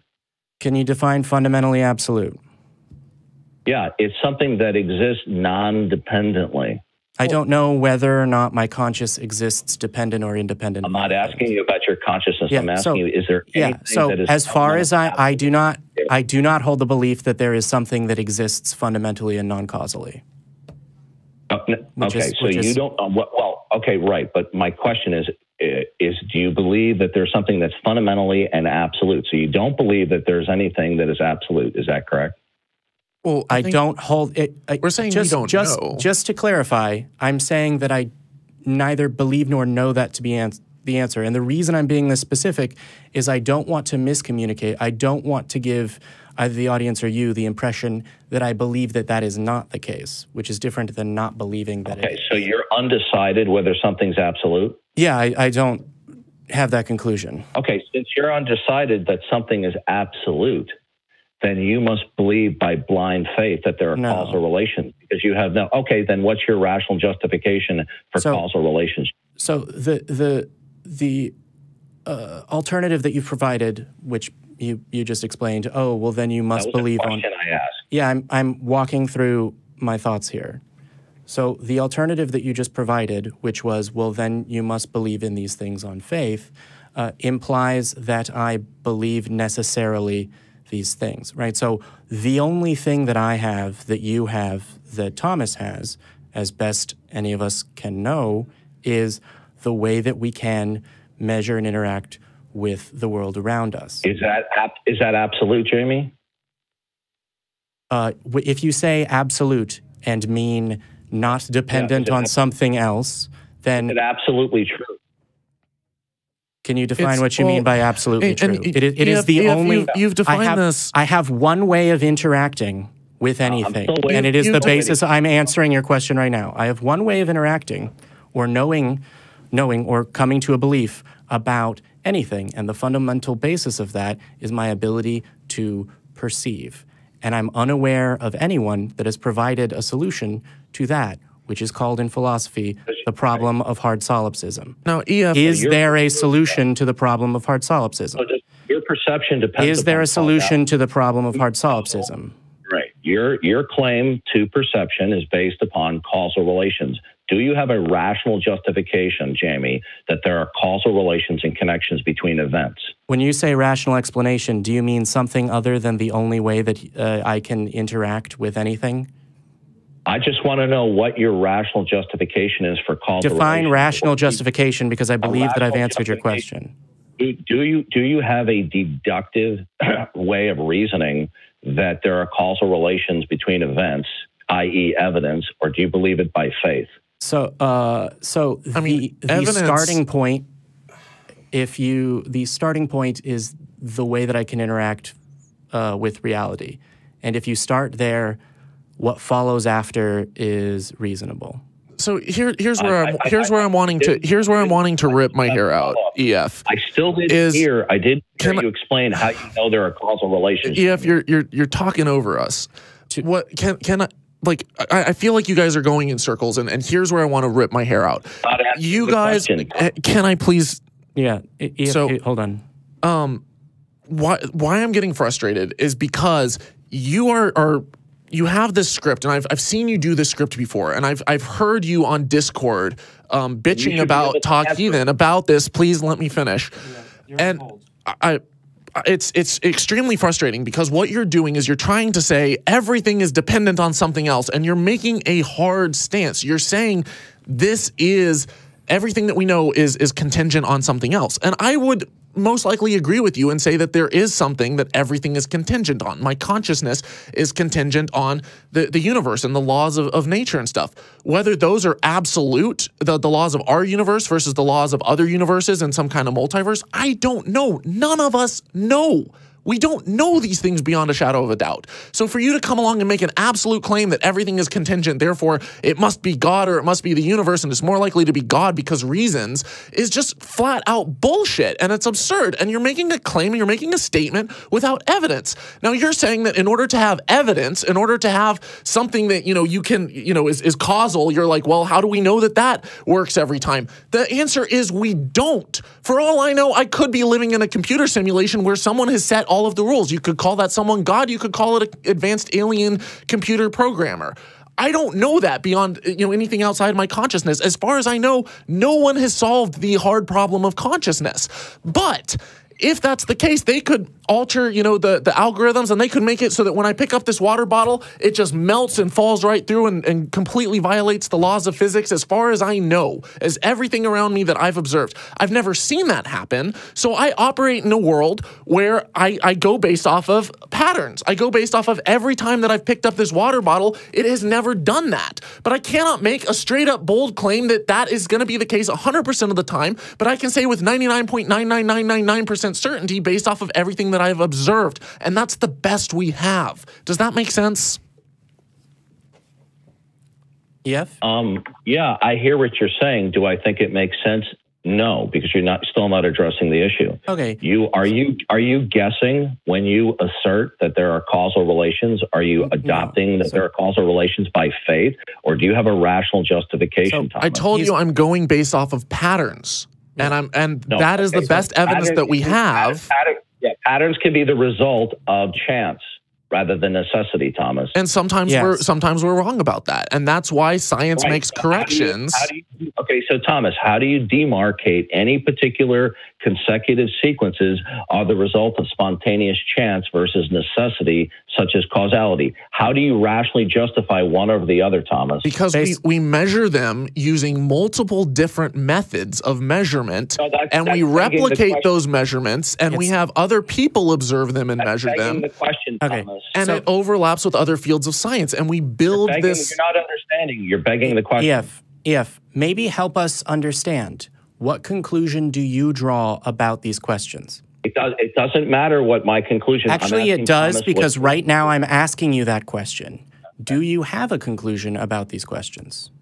Yeah, I hold to the Christian worldview. Now, Thomas, I want to know why you hold to the Christian worldview. Okay, I'd like to finish my question. I'd like you to justify the Christian worldview. Presumably, if you believe in the Christian worldview that includes the text of the Bible. Okay, do you believe that I should accept? He does this where he likes to just talk and talk and talk, and it's not a productive conversation. Hold on, EF. Thomas has put you back on hold. Mostly, I just want to know whether or not you believe that I should accept the Christian worldview. And if so, what are the reasons why I should justify the Christian worldview? EF? Okay, the reason why you're asking me this question is because you do not want to complete my asking Thomas the question about his rational justification. You've asked it 3 times. I'd like you to answer my question. That's right. You've been on my show 3 separate times, and you have not presented a single justification for your position. It took you 3 times on my show for you to say anything about what you believe and why, which is the entire premise of this show.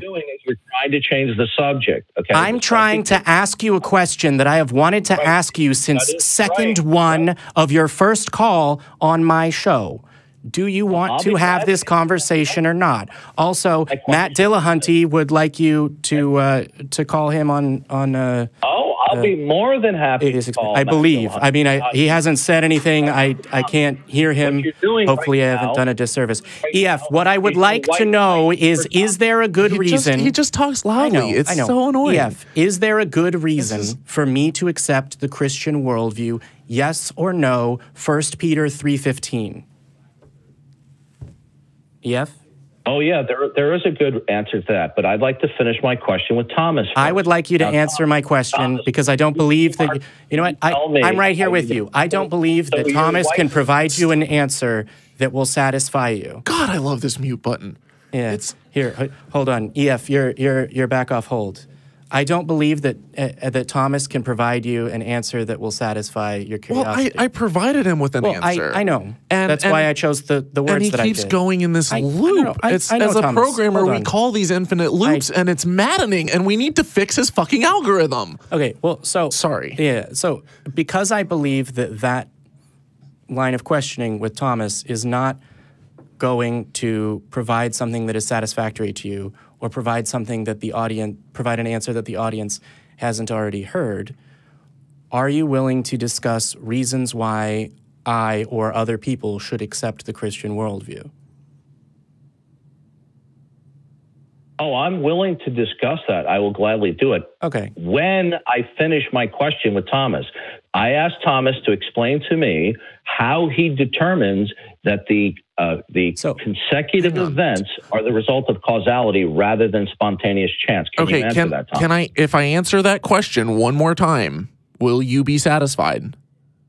Well, I'd like an answer to the question. How do you? Here's the question. If I answer your question this time, hang on. You really have to learn, EF. When someone asks you something or when someone's engaging with you, you really have to learn to to have a back and forth. It's like a game of tennis. One side has the ball and then they hit it to the other. You don't just keep talking over someone. You can't have a conversation like that. I asked you and you didn't answer. If I answer your question one more time, will you be satisfied with that? And then will you allow us to ask you a question about your position? Because it sounds like to me you're trying to show all of the holes in our reasoning, and yet you haven't given a single reason, a single justification for your Christian worldview. And so for us to say we don't know beyond a shadow of a doubt, we're trying to get to the truth as honestly as we possibly can, and here's the best that we have to work with. And for you to say, oh, that's not good enough, it's full of holes and it's flawed, but then you don't offer any reason. I'm open. If you can provide me logic and evidence and reasons why not just God exists, but Jesus rose from the dead and all of this stuff, which is a huge leap. If you can show me why, I will convert right here, right now on this show. Go ahead. Okay, so the question is, how do you rationally justify that the events that you call patterns are the result of causal relations and connections between events rather than spontaneous occurrence? Do you have a rational justification, or do you believe by blind faith that there are causal relations and connections in evidence? So I don't believe on blind faith. What I do is I either say, I don't know beyond a shadow of a doubt, which is, that's an okay answer. If you cannot tell beyond a shadow of a doubt, it's okay to say, I don't know, but all of the evidence that we've observed around us over time. That's begging the question. No, it's not. No, it's not. You have to support that there's evidence of causal relation. No. Or you can say, everything that we've observed so far in this universe functions in these ways. And this is what we've observed about the universe around us. And based off of everything that we know and have observed, this is how we have to live in order to live functionally, in order to operate in a world. No, it's not. You're committing the fallacy. Yeah, you are. Well, okay. I didn't hear. Can you explain? Let me jump in here a little bit because EF. Hold on. He's on hold again. Hold on. Thomas has put you on hold again. Sure, you're right. Thomas has committed 1,000 fallacies. His answer is completely unacceptable. He has no comprehension of reality, etc. Are you willing to engage in a discussion with me about why I should accept the Christian worldview? You're back off hold. And sorry, I don't want to give you the impression that I'm not going to let you make a statement about what you find unsatisfactory in Thomas's answer. Just before I get into my reasoning for my worldview as a Christian, and just so I don't put words in Thomas' mouth, is it your position that you have no rational justification for causality and evidence, Thomas? Well, first, I would like to take issue with you saying that I was performing a begging the question fallacy. And I'm going to read off the definition of the begging the question fallacy. Sure. Begging the question is an informal fallacy that occurs when an argument's premises assume the truth of the conclusion instead of supporting it. At no point in my argument or reasoning did I assume the truth of my conclusion. Yes, you did. What I did was I said, I do not know beyond a shadow of a doubt. I made no hard claims. So there was no assumption of a conclusion to be had. So if I made no hard claims and I came to no solid conclusion, we know this beyond a shadow of a doubt. I said, I do not know for certain, but everything that we observe around us seems to indicate that this is the case, that when I do this, this happens. There's something going on here. There's something that's being caused, something that's happening. Okay. Now, I came to no conclusion. I came to no, solid statement of fact about the universe. And so there was no begging the question fallacy to be had. Thank you. Okay. Yeah. Did you appeal to sense perception to justify causal relations, Thomas? Oh, my God. I never said that there was a causal relation to begin with, period. I never said that there wasn't to begin with, period. Do causal relations and connections exist? I said I do not know beyond a shadow of a doubt. It appears that way. Okay. Do you believe it by faith? No. Okay, then what's your rational justification that is not question begging that there are causal relations? So EF, I think the line of questioning that you have, correct me if I'm wrong, is designed to draw attention to the fact that beyond sense perception and conclusions that can be drawn within the assumption that sense perception is meaningful, that there hasn't been a justification provided either by Thomas or myself to justify sense perception as a means of understanding existence. Is that a point that you're attempting? Thomas is asserting that evidence is meaningful. Evidence entails causal relations and connections. Do you have, Thomas, a rational justification? Yeah. Before you ask causal relations? Before you ask the question again, he's provided what he would say is, I don't know whether he would use the word rational, but what I would describe as the reasons that he draws conclusions about causal relationships.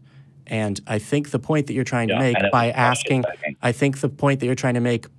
this question again and again is that you believe that his answer is insufficient. And so you ask the question again and say that his answer is insufficient, and he provides his answer again using different words, and you ask the question again. He repeats the question begging. Yeah. So given that he has given the same answer. I literally read off begging the question. Given that Thomas has given the same answer more than twice, and you have asked the same question more than twice, I think that you have received the only answer from Thomas to that question that you are going to receive.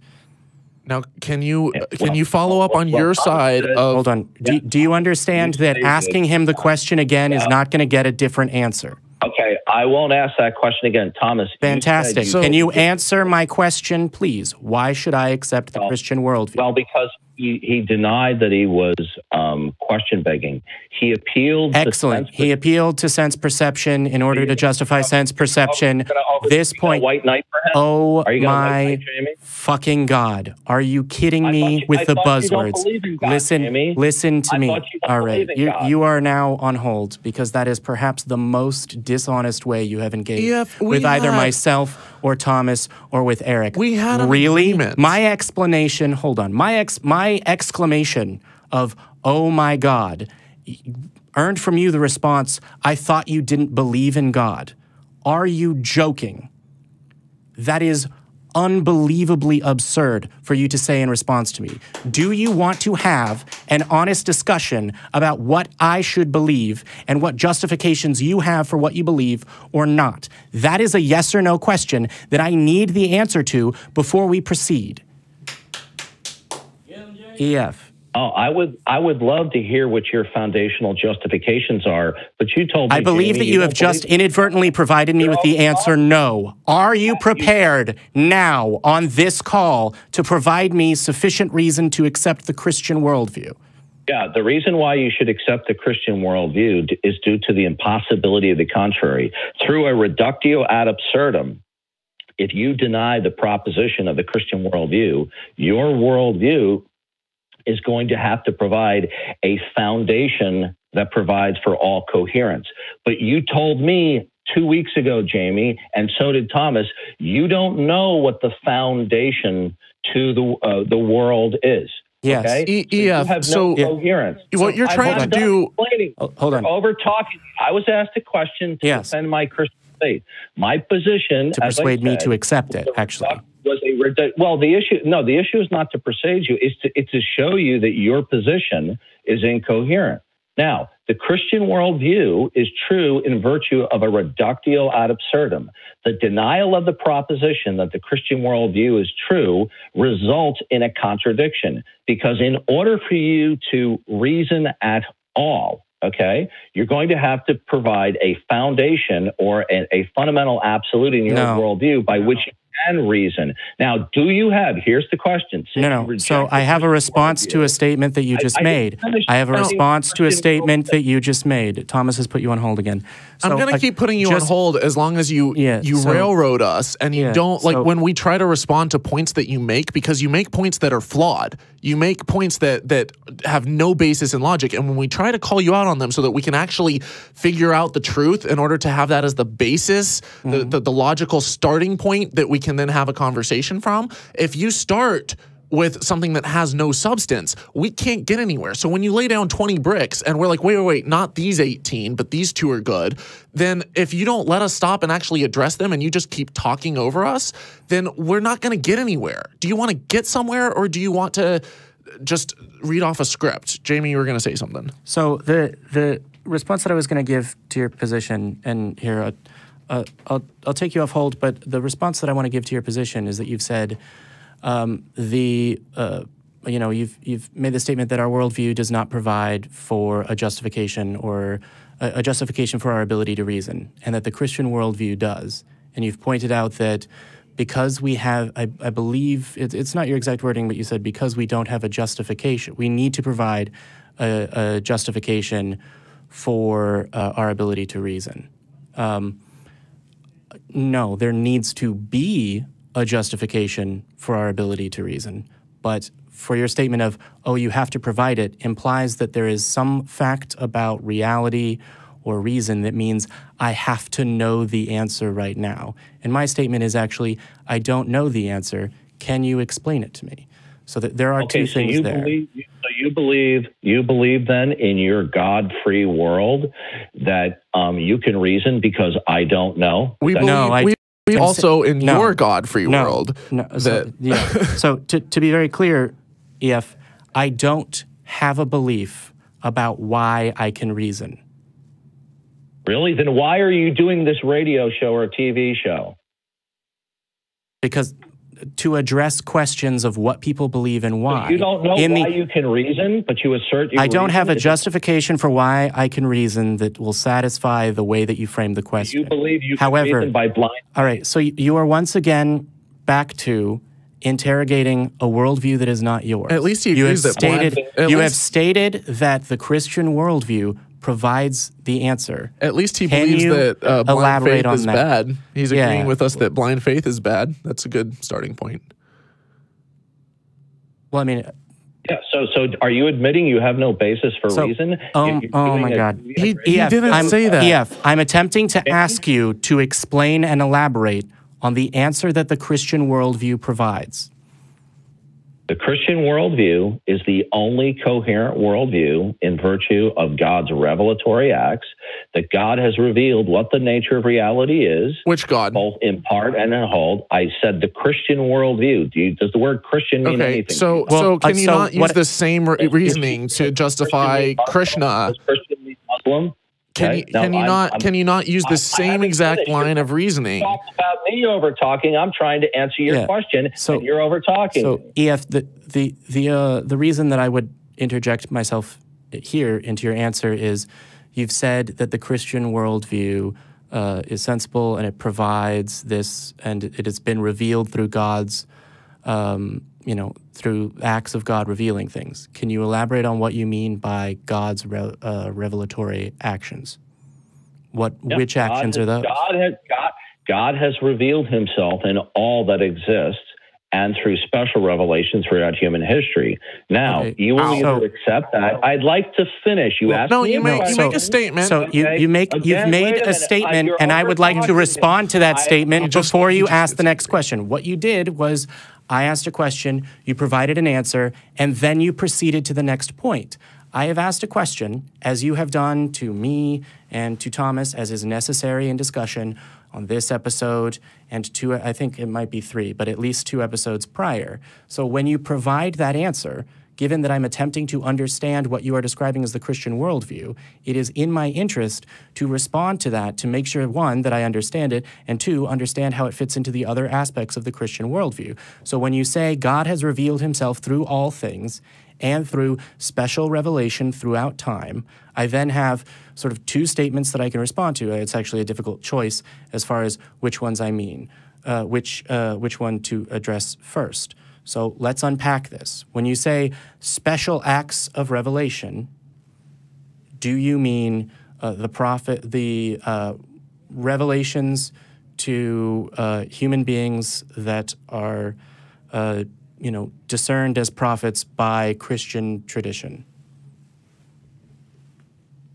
EF? Yeah, the special revelation entails God sovereignly recording his objective communication with various individuals throughout the course of human history, starting with Adam and culminating with Jesus Christ and his apostles, and then recording down what they saw, what they heard. Now, the Bible as God's revelation is self-attesting and self-evident for what it is. If you do not accept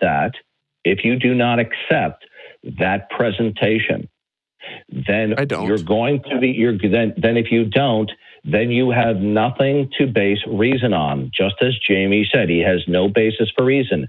Thomas, do you have a foundation for reason? You're doing this thing again, where you've provided an explanation and then moved on to the, and then you've moved on to the next question under the assumption that I don't want to respond or ask a clarifying question to what you have said. So you have said that it is self-evident and self-attesting. So if another document emerged that was self-attesting and self-evident, that more accurately described human history, would you believe that that accurately described the nature of God? You can't propose that because in your worldview, no such thing can exist. Actually, I can ask you the question. What you're in order to find out what your answer is.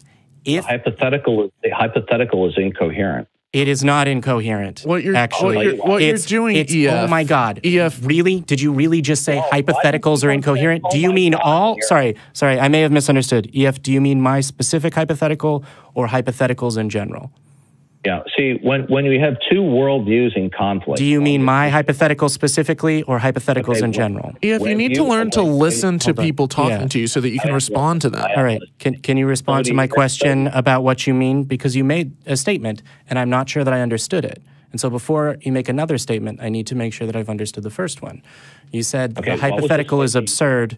Do you mean mine specifically or hypotheticals in general? Yes, because what you're doing is when you offer a hypothetical of another revelatory source that stands in contradiction to the Christian revelation, when you appeal to another revelation, you're actually presenting another model of reality. But you see, if you do so out of your worldview, it contradicts your worldview. That's the fallacy of pluralism. Okay, no, it's a specific question about why you believe what you believe. I understand. I understand the point you've made. However, that's not the gist of the question. The question was about how you come to conclusions, right? So if your conclusion is based in part on special revelation, specifically the Bible, and that justification is that it is self-evident and self-justifying. Which is begging the question, by the way. That is a begging the question fallacy because you're assuming your conclusion already is true, that the Bible is already self-evident without actually showing why it's true. So you're doing the fallacy that you thought I was doing and I showed you I wasn't. Oh, I'm glad you brought that up, Thomas. All right, am I on mic? Yeah, you're mic'd. Okay, I'm glad you brought that up, okay? Because when one is appealing to one's ultimate authority, Thomas, right? Circularity is unavoidable. Now, what? When you're I agree. You just admitted to circular reasoning. Are you aware of that? Yeah. Are you going to let me finish? Do you have? I'm going to ask you. Yeah, you're just burying yourself deeper. But before I didn't finish. Remember you told me about not over talking, Thomas? You're right. We should let you finish. I do not reject all forms of circularity, okay? Because to do so will plunge yourself into a worldview of incoherence, because then you will have no ultimate authority to appeal to. Now, I'm going to ask you a very simple question. Before we move on from that point, I'd like to ask my simple question. I know that you would like to ask your simple question, EF. That is what has happened for the majority of 3 episodes of calls. What I would like to do is clarify what you mean. So part of your answer was because then you would have no ultimate authority to appeal to, and that would plunge you into a worldview of incoherence. Do you believe that it is possible for a human being to not have an understanding of the world? Right, to not have sufficient information and understanding of the world, right? So for example, a human being that has no contact with the Bible. I'm not understanding your question. So what I heard in your answer, and correct me if I've misunderstood some of it, was that you don't reject all of circularity. I'm assuming that specifically you mean what Thomas pointed out as far as the circularity of the Bible attesting to itself.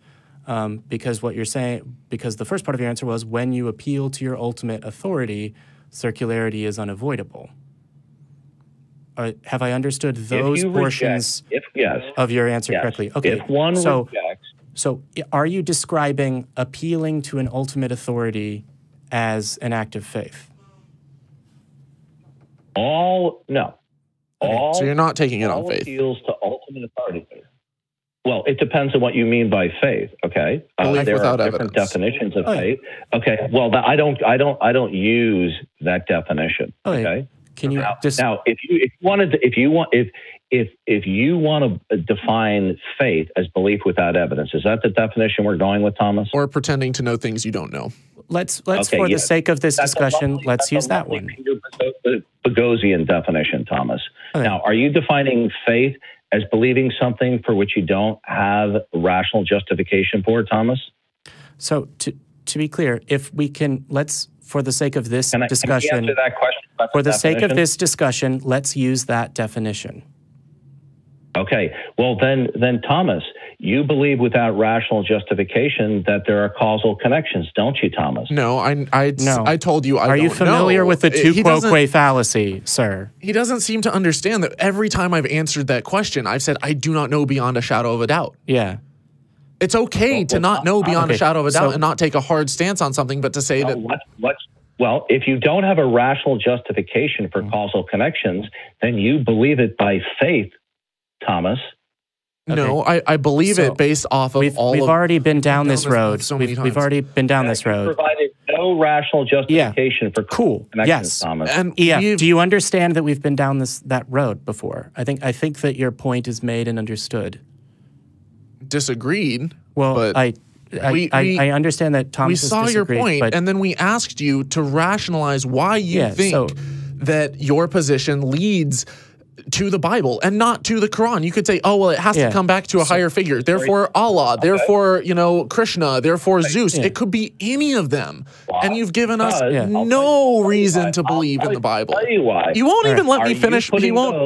He won't even let me finish getting to the end of my sentence before. So here, let me rephrase that question because I believe there's a more succinct way of saying it. You have said the Christian worldview. How could we determine that it is the Christian worldview rather than the Muslim worldview or some other worldview that provides the same reasoning with a different God? The answer to the question is determination is in virtue of your model of reality. You cannot offer determination, which is essentially epistemology or your theory of knowledge. Without a model of reality, you cannot have a epistemology. So without a sovereign, omniscient, omnipotent God providing us with natural and special revelation about the nature of reality, you will not be able to provide a rational justification for your model of reality. And without a rational justification for your model of reality, you will not be able to or to determine that. I don't believe that believing in the existence of a God provides a rational explanation for any of the things you've just said. What is the foundation of reality? That's an argument from ignorance, logical fallacy. You've responded to me questioning your reasoning by saying, oh yeah, well then you give an answer. I don't need to give an answer to justify I don't know. It's a statement about what I know and believe. I neither have knowledge nor belief about the questions you're asking. What you've just said is you can't get there or justify as rationality without a monotheistic God to justify it. Right. In part, that was an answer to the question between which monotheistic God described by different portions of the Abrahamic tradition. So you reject. Can you answer my question about how could you determine which stories about the Abrahamic tradition? I determine it two ways. Number one, in virtue of God's self-evident and self-verifying disclosure of himself. To Muhammad. Whatever is, let me finish. No. I'm quoting the Bible. Now, are you going to let me finish? And if someone quotes the Quran, I feel like there's a misunderstanding because I think that there's a misunderstanding because I don't think I've accurately described my question because you're providing an answer to a different one. So my question was, how could you tell the difference between revelation to, for example, the apostles, the claims of revelation to the apostles versus the claims of revelation to the Muhammad? Well, Allah of the Quran is not omniscient because he got many things wrong in the Quran. Now, the bottom line here, okay, because the God in the Bible did exactly the same thing. I know you're still talking, but you made a point that I have to shine the light on this because it is so crucial. Because for everyone watching right now, we would be doing them a disservice if we let that go. Because you just said that you believe that the Bible is true and not the Quran because the Quran gets things wrong. Well, I hate to break it to you, Cupcake, Sugar Muffin. The Bible gets stuff wrong too all the fucking time. And I can open up Genesis 1:1 and I can go through and the first 8 verses, I will go verse by verse and I will show you scientific inaccuracy after scientific inaccuracy after scientific inaccuracy. Bam! Right there. Case closed. Thank you very much. And we've been going on this call for about an hour, so I don't know how much more productive it's going to be or if you want to. Yeah. So. Well, is my mic on? Yeah. Yeah, you've been on. Okay. Well, Thomas, sugar muffin, sugar cake. Are all conclusions in science provisional?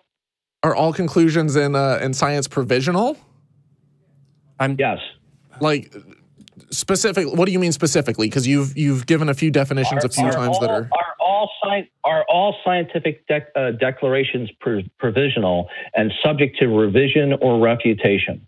Science, and just by definition, yes, it builds evidence and it builds a case, and it builds upon past observations, and it modifies itself. The answer is yes. The answer is yes. Scientific propositions provisional. So they're not necessarily true, then, are they? That's not true. Given that the Bible contradicts not only itself, it contradicts things that can be determined by reason.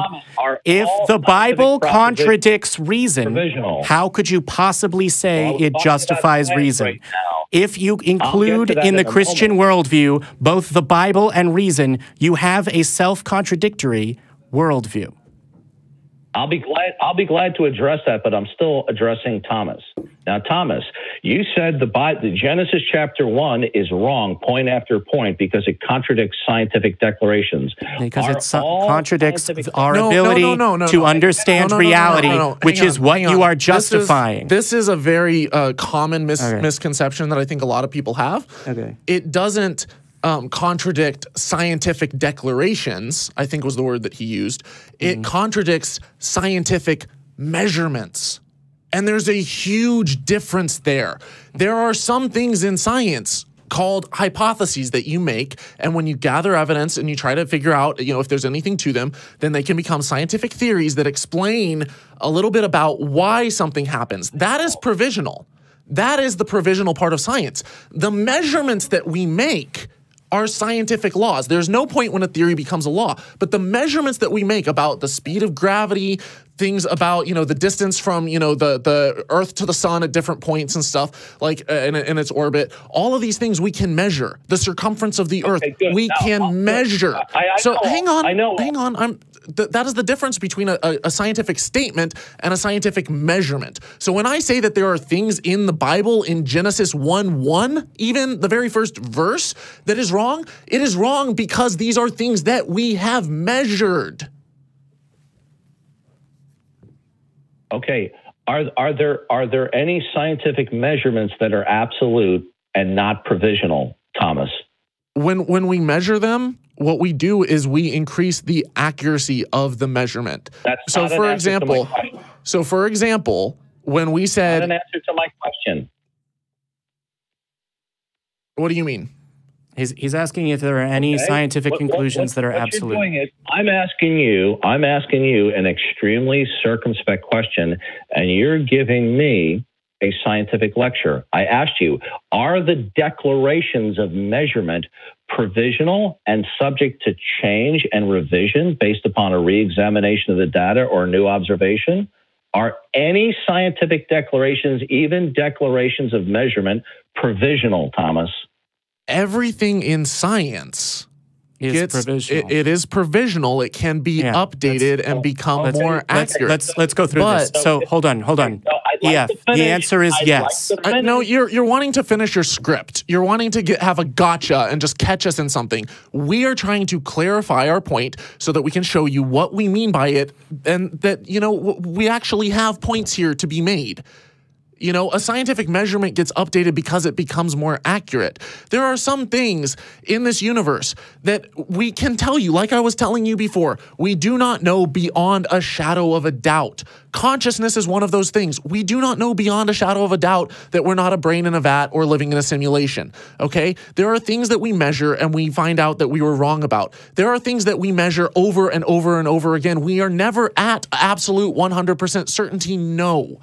And I agree with you there. But that does not mean that suddenly your worldview is equally valid and equally viable as something that we've measured 1,000 times when yours has no scientific evidence whatsoever.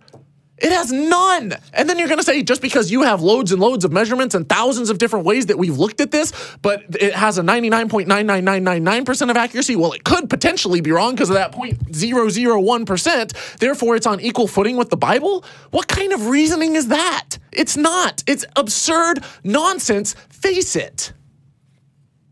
Well, sorry, you unmuted. I'd already taken you off hold. Sorry, you're back off hold. Am I on? Yes. Okay, so sugar cakes. Since we're going to be friendly here, yeah. If you say that scientific provisional statements falsify verses in Genesis, how does something that's provisional falsify something else when you don't know that the provisional stipulation is true or not? Because we know that one of these things carries greater weight. So if they're provisional, they're not. Listen carefully. If they're provisional, they're not necessarily true, Thomas. Yes, and the Bible was provisional as well. Is less than provisional. So you're telling me that a provisional conclusion that is not necessarily true falsifies something when you don't know. So let's look at what it falsifies. All right, because there is an answer to this. Let's look at what it falsifies. So we have two propositions: an explanation. Actually, an explanation that's provided through the scientific method that, has been replicated many times versus an explanation that is promulgated in the text of the Bible. How could we weigh those two things and compare them in order to determine which one accurately describes reality? Well, unfortunately, when you're operating outside the Christian worldview, you yourself have admitted you don't have a foundation of absolutes for science, or do you? I'm not claiming. 2, you didn't answer my question. 3, the Christian worldview. The beginning of this entire thing was, you don't have a justification for rationality. You don't have a justification for rationality. Using rationality, you can determine what evidence is and causal links. That's the entire crux of your point. And using that, you understand that reality contradicts the Bible. So, given that a Christian worldview that included the accuracy of the Bible contradicts itself, why would you continue to hold it? Now, can you tell me, Jamie, you said reality contradicts the Bible. Can you tell me one absolute in reality that contradicts the Bible? Because remember, you don't believe in absolute. Well, you believe that the Bible is absolute. No. At no point in time. I've got a point. All right. At no point in time in my answer did I use the word absolute or assert that there was such a thing. If I follow your reasoning, your logic, and say a Christian worldview that includes the accuracy of the Bible accurately describes this, well, let's follow the fucking reason, and your fucking reason leads to things justified by the Bible that would contradict it. Something that is self-contradictory is not self-asserting to any reasonable degree. But it gets even better than that, because you said that we cannot use something absolute. Hang on. You said, can we use something absolute to disprove the Bible if we don't believe in absolutes? Well, you do believe in absolutes, okay? You believe that the Bible is absolute. So if we could use the Bible as the standard of what's absolute, we could use the Bible to disprove the Bible if it's internally inconsistent, correct? Well, I hate to break it to you, but the Bible is vastly internally inconsistent. I can show you passage after passage where the Bible contradicts itself. Right. Now, you're talking about claims here. Now, you said that there is something in science that falsifies Genesis. Can you give me one singular proposition from science that is absolute and not provisional that falsifies Can you give us any assertion that is absolute and not provisional? I know you like talking to Thomas because then you're not talking to me. No, there is nothing. It's because I call him Sugar Muffin. I'll talk to you. Okay, good. Yeah, that's okay, Sugar Cakes. Now, Jamie, if you are saying that something falsifies the Bible falsifies the Bible. Right. So, well, if the Bible falsifies the Bible, then it's not a reliable source of information or justification for rationality. Are we going to have a conversation here, or are you just going to talk over me? I think we're going to do both, probably. Okay. Yeah, of course you do, because you know what? Because you don't want me to answer back. Now, we've been trying to get you to answer back. So I apologize. I apologize. I've been very flippant in the last couple times I've responded to you and interjected. I would like to hear your response. It's okay, Sugar Cakes. It's okay, Sugar Muffin. All right. Now, you said reality falsifies the Bible. That presupposes that there's a fundamental law of non-contradiction. Do you believe that there's an absolute law of non-contradiction, Jamie? I don't believe in anything absolutely. Good. If you don't mean absolutely, then there's no law of non-contradiction. Therefore, you don't have a principle with which to critique the Bible. I think that statement would only be true if there were two kinds of belief, absolute and none. I do not believe that this is the case. I believe there's understand- degrees you didn't of understand confidence what I that are said. justifiable. I don't think you've understood my objection. You've said, well, if you don't believe in anything absolute, then there is no law of non-contradiction. Those are the words that you used. That is a proposition that I do not believe is justified. Okay, do you believe that there's an absolute law of non-contradiction, Jamie? No. Okay, then if you don't believe in the law of non-contradiction, then contradictions aren't. Actually, hold on. I think I've hold on. I think I've misunderstood your question. Do you mean, do I absolutely believe in a law of non-contradiction, or do you mean, do I believe in a law of non-contradiction that applies, to everything? Is the law of non-contradiction true at all times and all places, Jamie? As best I can tell, yes. I believe that the law of non-contradiction applies. Okay. How did you determine that? Is it by blind faith? No. How did you determine that the proposition that A equal? I didn't finish my question. Yep.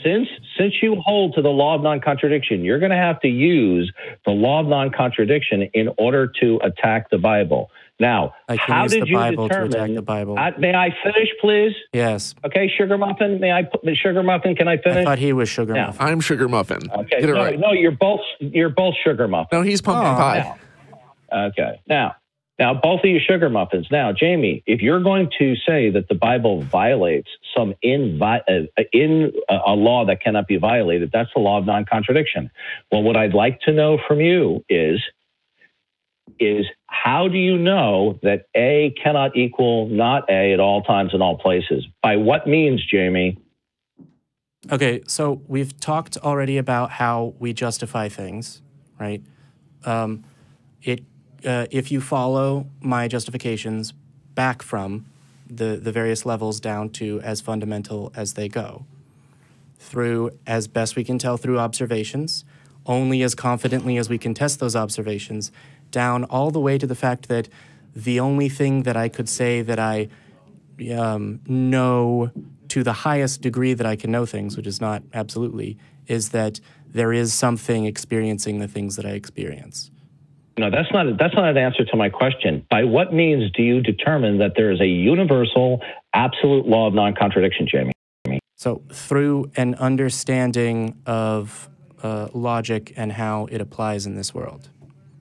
Okay, that is simply restating the same claim in different words. Yes. Did you determine that A equals not A at all times and all places by your sense perception, or is it a concoction of your mind? Those are the same thing. I'm still waiting. I don't understand the distinction between the two options you provided. I actually don't. You've said, is it a concoction of your mind, or did you determine it with your sense perception? Those are at best a category within a category.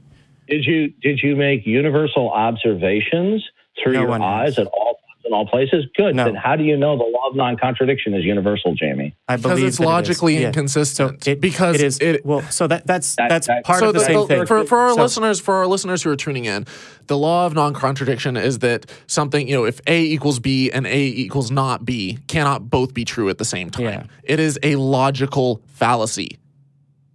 You cannot have something by definition. By definition, it is not true. Okay, so is the law of non-contradiction true by definition or by some other means, Sweet Cakes? By definition, it is a logical statement. Oh, okay, good. So all you're simply saying is, when you attempt to critique the Bible and say, I found a contradiction. May I finish, please? Yeah. You're going to cut me off again. I'm gonna under your speech say no. And let's have you get out this one point. Hey, no. Oh well, I'm not gonna cut you off. Yeah, real quick. Hang on. I'm gonna let you get that point out. I'm gonna let you say that statement, and then we have had you on the phone. We've given you way longer than any of the other callers. You've been on for about an hour and 12 minutes, and we're gonna let you finish that point. We'll answer it, and then we've got to move on. But go ahead. Okay. Thomas, when you asserted that the law of non-contradiction is established by definition only, okay, then it's arbitrary. So then what you were saying is you're saying that something in the Bible okay, is invalid because it doesn't cohere with a definition, not a universal truth that is independent of conventional labeling or tokens. So all you've simply said is when you say, oh, I found a contradiction in the Bible, the reason why it's a problem, according to the way you have defined it, is it doesn't cohere to your conventional definitions. Now, you are absolutely right. No, I don't think for a long time. I just wanted to finish this up. You are right. Yeah. I think it's not fair to everybody else. You've given me a lot of times. I don't think I've been treated fairly, but I want to thank each of you sweet cakes for having me on. Yeah, and I would like to thank you for calling in and staying on the line as much as you have. I know that it at times was a very heated exchange. I don't know whether I'll be able to persuade you to call back in next week. It'll be, or weeks in the future. Next week it'll be Eric and myself, and you know, hopefully we can continue having discussions because I do think that there's value to be gained here. Okay, we didn't agree on hardly anything, but I do appreciate you letting me on and having this debate. I agree with you that we didn't agree on hardly anything. So I think we can end on a point of agreement. Okay, you sweet cakes have a good day. All right. All right. You too. Take care. Yes. All right. Oh my goodness. There were so many points that there. Got heated. Like at the end, he was talking about, you know, the law of non-contradiction. He's like, oh, if it's just your definition, as though it's an arbitrary definition. And I don't think he understood that I wasn't saying that it's just, we just define things as, you know, willy-nilly as this is true or that is true. Yeah. What I was saying is that there are some things that if something is one way, it cannot be both that and not that. And that that is logically the case. You cannot have something be both something and not that thing at the same time. Yeah. And, you know, when I say by definition, I don't just mean that we willy-nilly come up with some arbitrary statement about it. I'm saying, like, for example, if I cannot define you as a married bachelor, you know, if you are defined as married, the definition of married means not a bachelor. Yeah. Right? And so I don't think he seemed to. So I think part of the thing is that we use this in order to explain how we understand and describe the world, right? Yeah. So it's not existent by definition. It's not a thing that exists. It's effectively a statement that describes reality. Yeah. Right. I mean, we could call it anything. Like, for example, I could say, instead of calling someone a married person, I could call them, you know, a peanut or something. Okay. And that doesn't, you know, if I'm redefining the word, you still cannot be both married and single at the same time. Like, it's a contradiction based off of the definition of married, which is not single. And so it's not arbitrary. It's not willy-nilly. It's just that by definition, it cannot happen at the same time. What I will say is I think the point that he was responding to, the last one, of saying, oh, this is true because I define it to be true, I believe that that's what he understood you to mean. And I would agree with him that saying this is true because I define this to be true, right? You know, I define the invisible pink unicorn as existing, therefore it does. I think that you and I could agree that that doesn't follow. So I think that in large part the last exchange was a miscommunication. No, but if I defined this mug as the invisible pink unicorn and I'm like, here, I've got this mug, then you could say, well, see, the invisible pink unicorn exists. It's like visible, not pink. No, it's just unicorn. Based off of your word choice. That whole conversation was frustrating, though, because I could tell. There were so many times when, like, I could tell he was going off of a script because I've seen him use that script before. And I've heard him, you know, just go off on these if this, then this, then this, then this, therefore God. And he makes these huge leaps. And you can use that same reasoning to say, oh, it has to be contingent on some, you know, greater thing. Therefore, it must be a God by definition that I'm saying that greater thing is. Therefore, Christianity, because everything else is incoherent. But you could say, oh, there must be a God. Therefore, a deist God. Therefore, a Hindu God. Therefore, you know, the Greek gods. It gets you no closer to Christianity. It's just saying your worldview, I think, is incoherent, even though we're not making a blanket statement. Yeah. Well, so what I would say is, saying that none of the other worldviews are coherent doesn't demonstrate that your own is. Yes. And there's a name of that informal logical fallacy. But let's take these two.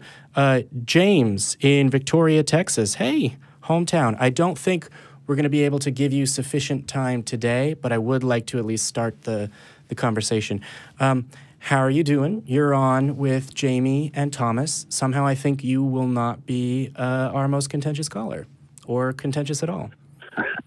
No, I don't think Hopefully. So. Yeah. So what did you want to talk about today? Well, I've been a fan of the show. I've been an atheist for many years. I'm 33. Congratulations. I had a longer than me. No, well, you're going to maybe feel differently about that in a second, but I had a seizure in September last year. I'm sorry to and hear found that. a brain tumor. Well, thank you. And I had it operated on pretty quickly, and I've been healing at home. I'll be ready to go back to work, luckily, in March. But that's a fast recovery time, actually. Sorry. Yeah, thank you. But what I'm trying to get at, and I don't want to, sob story or anything. What I'm trying to get at, man, is my wife we've been married 13 years. She's Christian. Well, she's religious. She's spiritual. And my dad is the same way. I thought he was Christian, but after I've been talking to a lot of my Christian friends and family members, because I came home, man, and I'm on medication. It makes me real anxious, and I couldn't sleep for several days. And my wife recommended just try to pray, which I did, and it worked for me as far as calming me down. I was able to sleep, and since then, this is early December. Since then, I've been praying every day, just about.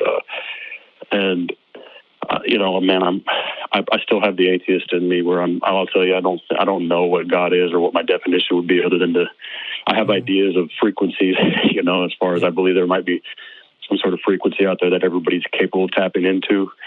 These are ideas, man. These are not. All right. So I can very much understand where the frequency language may have come from, whereas like frequency and vibratory energy, and levels of consciousness and energy are perfect fodder for providing nice-sounding quasi, but mostly non-explanations for existence. So what I would advise generally, and I definitely want you to, I definitely want to hear updates as this goes along.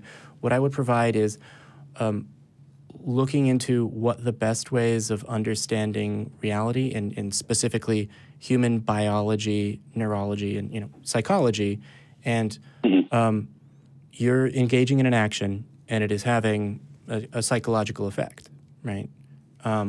I feel like having the best possible understanding of the human mind and the way it works and these things from a method that I think, I'm going to go ahead and assume and ask the question now, a scientific examination of these things is probably the best way to come to a reliable conclusion.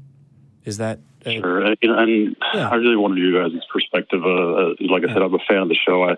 I've gotten out of it as far as watching it for a while, and I was a big fan of Matt and Tracy and Russell and those guys. So I don't know you two, and I apologize. I've been listening, and you handled that guy pretty well. You should have hung up on him a lot sooner in the regards that he was being very repetitive, and we could all see where he was going with it. And well, I think the script, like you said, and I don't need to tell you how to do your job. I apologize. I was just you're fine. I'll always take advice. Additionally, we just talked to EF for more than an hour. I'm not going to cut you off after 5 seconds. The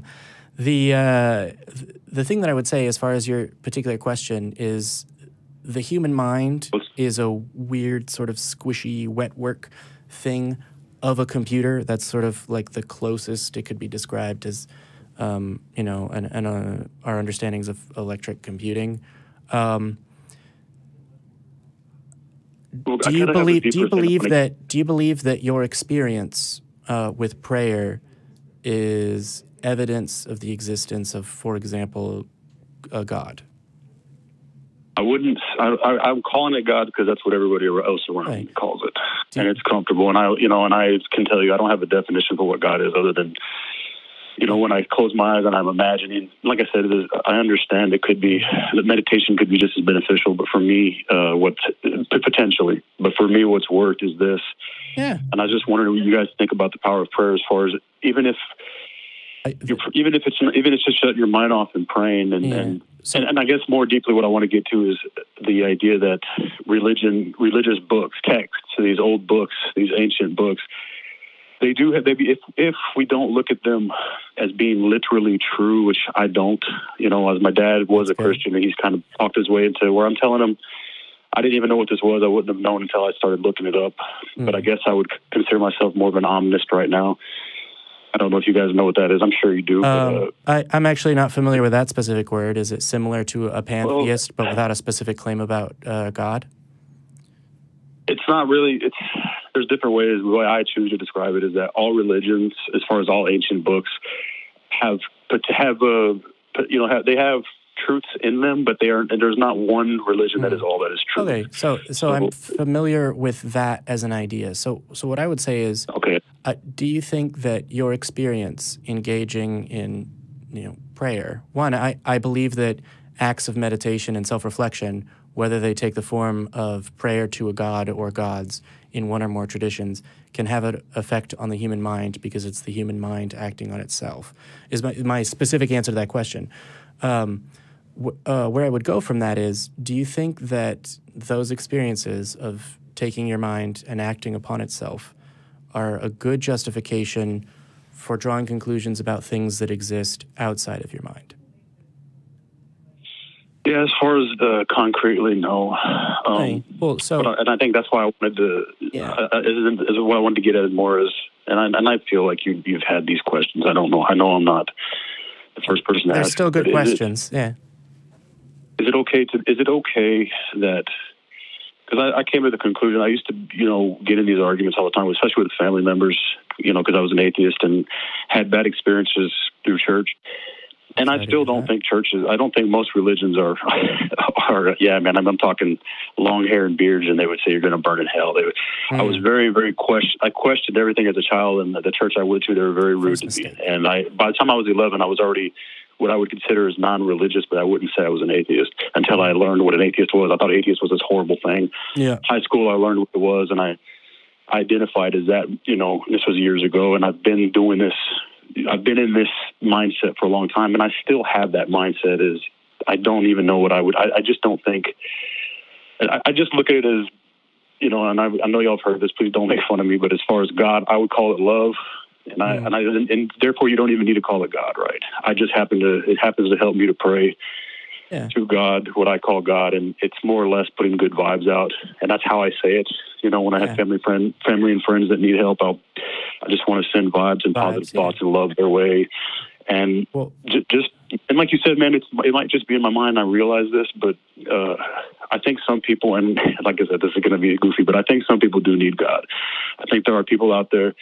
I'm not saying I'm one of them. I felt like I was a good person, and the feedback I've gotten from friends and family since this has happened would prove that to be the case for me, that I had a lot of love and a lot of support come my way, thankfully. And these are from people that were religious that knew I was an atheist. So I know I'm doing things right as far as I live my life the right way as an atheist.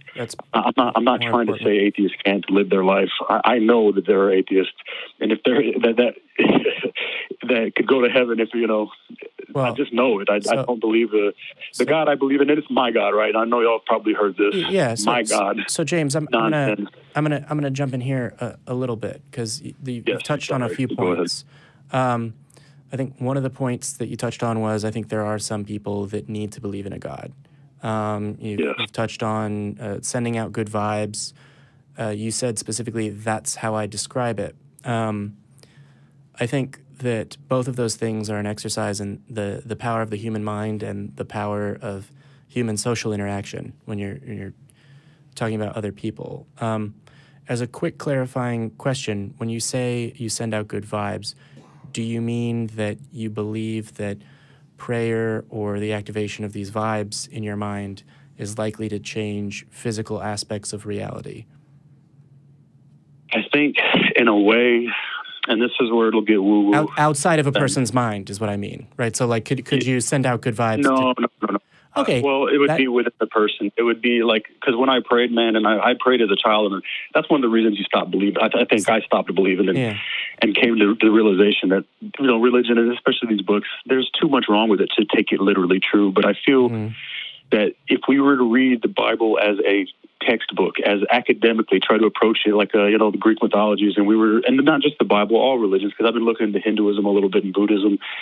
If we were to read them, and I think they hold value, and that's the most important thing. I think they still hold value if we do it right. If we're teaching that, hey, man, no, Noah didn't get swallowed by a whale. There's not big fish. Sorry, that's the they always say there's that, not some as if big fish is more plausible.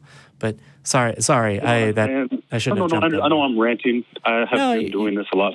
Yeah, you've got a lot to say. But here, hold on. I think Thomas had a thing he wanted to respond. I think that I would agree with you largely in that there are elements of holy books that you can take that are beneficial. Where it becomes problematic, and I'll go back through and I might find quotes from the Bible or from, the Quran or the Bhagavad Gita or whatever. And I might read through them and be like, hey, like there was something in here that was actually really good.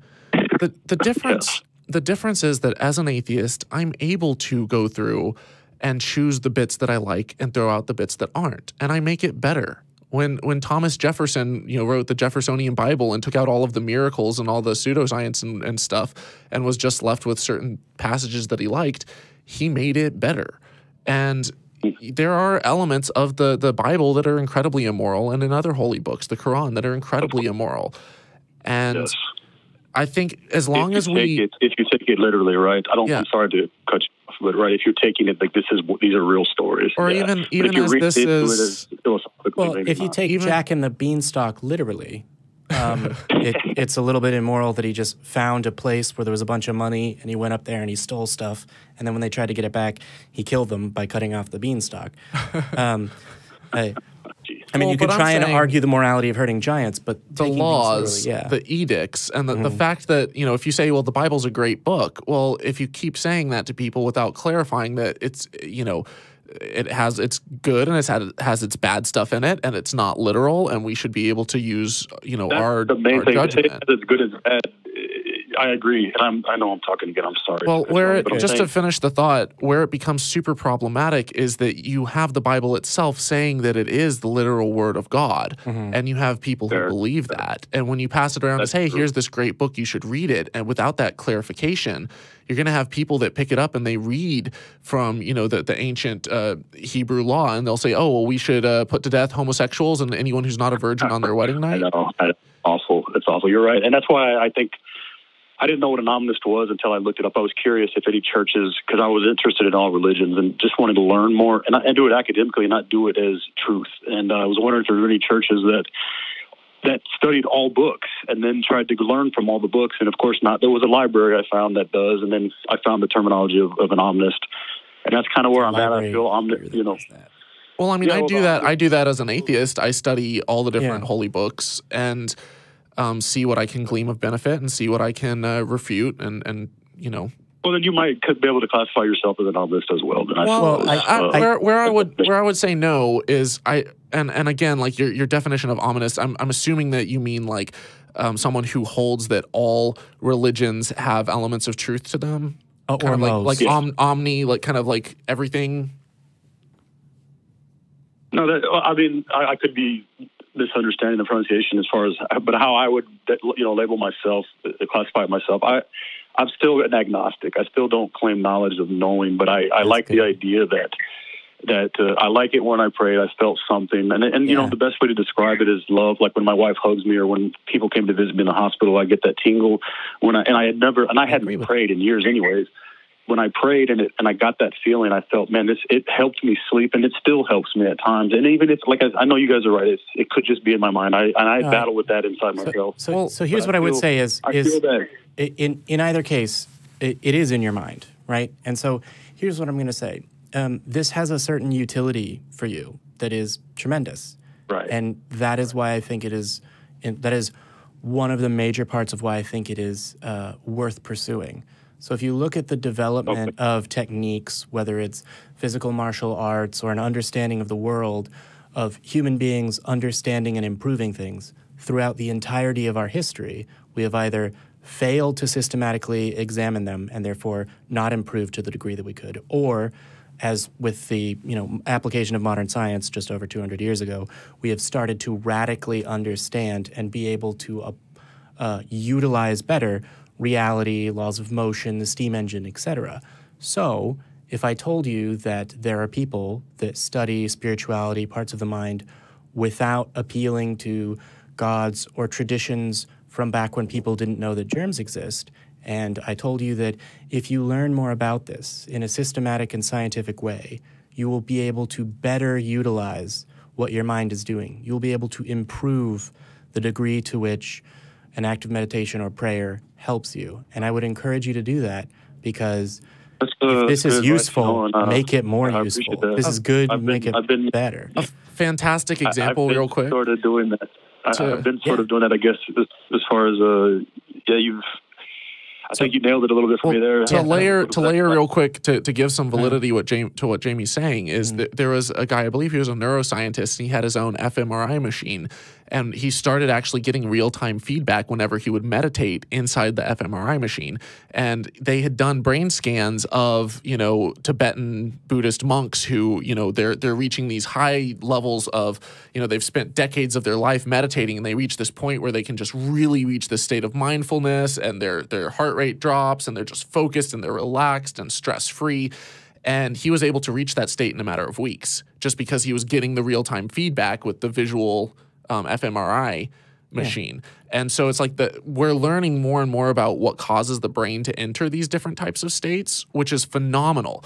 Now, prayer, it might make you feel fantastic, similar to meditation, but it's like you feel like you're not alone. You feel like, there's someone out there that will help you.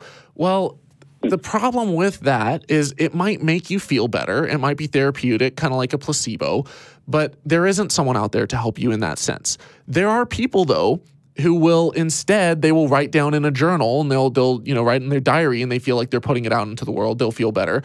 Or they'll take it a step further, and they'll blog, and they'll write out their situation and just put it up on a website. And then it's even more likely that, some stranger might come along and be like, oh man, your situation sucks. Like, I put together a GoFundMe to help you, or, hey, what can I do? Like, and they'll send you an email, and they'll talk to you on the phone or something. So then you're actually doing something that is therapeutic in the same way that prayer is, but you're actually, you're putting your thoughts out there into the world where other people can find it and see it, and we can help each other. Now, I'm not saying that they will respond necessarily. They may not even find it. You might not get any traffic on your site, if it's not being shared around.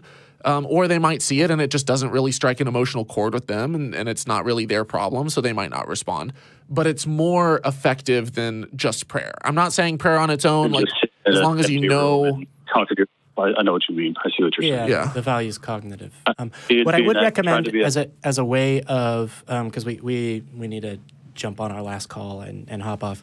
I'm getting definitely not passive-aggressive messages from my producer, but he's great. They're good, and I've been on the show for too long. What I will say is, among other sources, I believe that Sam Harris has been very interested in looking at... I'm not sure whether he uses the phrase secular spirituality. He definitely uses the word spiritual, but it is effectively... Yeah, he's into Buddhism, right? Yeah, really, it should be examining what the human mind can do to itself, and I feel like he comes at that from a good angle. I honestly haven't spent enough time looking at this, but that's the where book I started. Waking Up is a good start. Yeah, I've read it. I'm a fan of Sam's.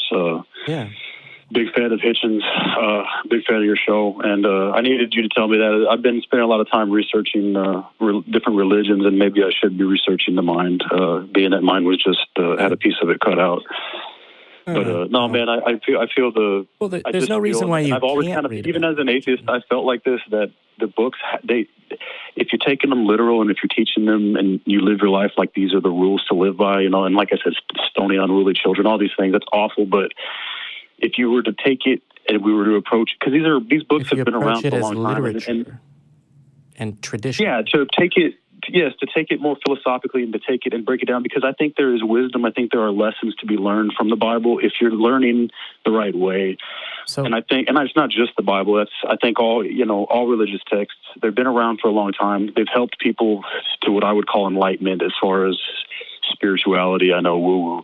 Well, Matt yeah. Dillahunty would kick around my butt for saying that, but I'm saying there's a path to what I would call enlightenment and the right way to live. And I think these books, if utilized properly, and that's why I'm, more or less. So here's the How slight. do you feel about that, though? So here's the as far slight as using divergence. them literally, like non-literally. So here's our slight divergence, James, is that I don't think that there's anything specific or inherent that makes a book that is used for a religion. I don't think that puts it in a different category of literature than a book that is not. So, for example, I can put the Bible,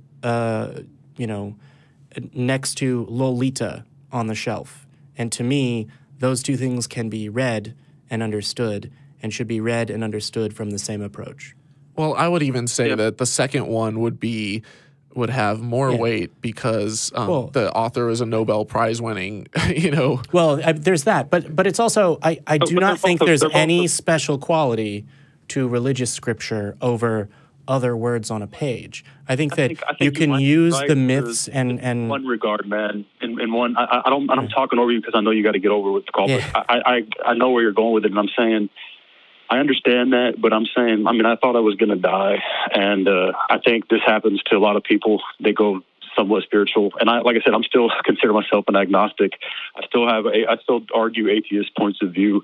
I'm not calling myself a Christian, but what I'm saying is I just feel that there is good in it. It's a different kind of good, and it might be spiritual, what I'm calling spiritual, but maybe it's just intellectual behavior. It's the way to treat people. And I think they do offer something more valuable than a book like Lolita.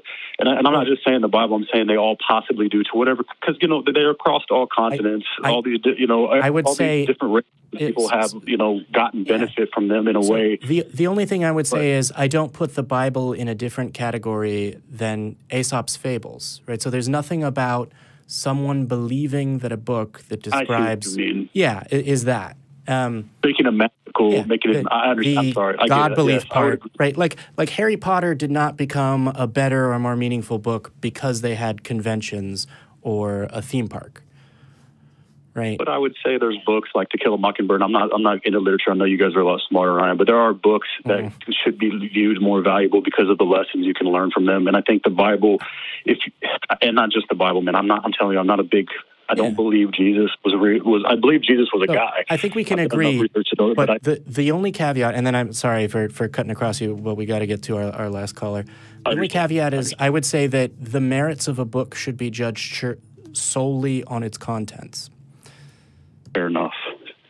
But I think it should be, and I would say that, and I don't mean to, but like not to disregard what you're saying, but I'm saying to add to that, I think that we should, it should be respected still, even by people that don't believe. It should be respected in a way that, like you said, don't put it on a magic pedestal, but there's still things that can be learned. There's still valuable lessons. There's still value in it, whether it's the utmost valuable book. I would understand. No, I don't feel that way either. I haven't read all of it, and I don't take Christianity to be any more serious than any other religion. Well, and I don't think that I've read. I don't think that Jamie or I are saying that there's absolutely nothing of value that you can take from any holy books. I don't think any of us have ever made that position. Yeah, right. And so I think we can agree with the fundamental conclusion of your statement. But thank you for calling in. As you learn more, send us a message on Facebook. Get us on the Reddit, send us an email. Colin, we just have one more caller, but thank you for calling in, James. All right, and our last caller, so we've got Jared in Illinois. Thank you for waiting. Jared or Jacob? Nope. There it is. Wait. All right. Yeah, he got moved over to a different... okay. All right, I was going to say... Jared, you're on a different line, but still on the line with Jamie and Thomas, and thank you for waiting over 3 hours, I think, to talk to us. Yeah, I was on. I called right when you guys started, and I've been waiting the entire time. We're so sorry for keeping you on the line that long. Yeah, hopefully. Oh, don't worry. It's been a packed show. Sugar cake. So what did you? So it says here that you wanted to talk about your SSA chapter at university. Yeah, so some friends and I, we recently got in touch with the SSA, and I'm sorry, I'm nervous. My voice might shake. So we started an SSA chapter at the University of Houston, and I wanted to ask you guys, if, as leaders in the community, do you have any advice for like people who want to build a community or like just a dialogue in a very religious area? Do you want to take that, or should I? Because I donate all of my time that I can here. I've got a couple of points to make, but you said that you go to the University of Houston? Yes. So it is a public university? Yes. Because I know that there are SSA chapters at private universities that are kind of underground. Mm-hmm.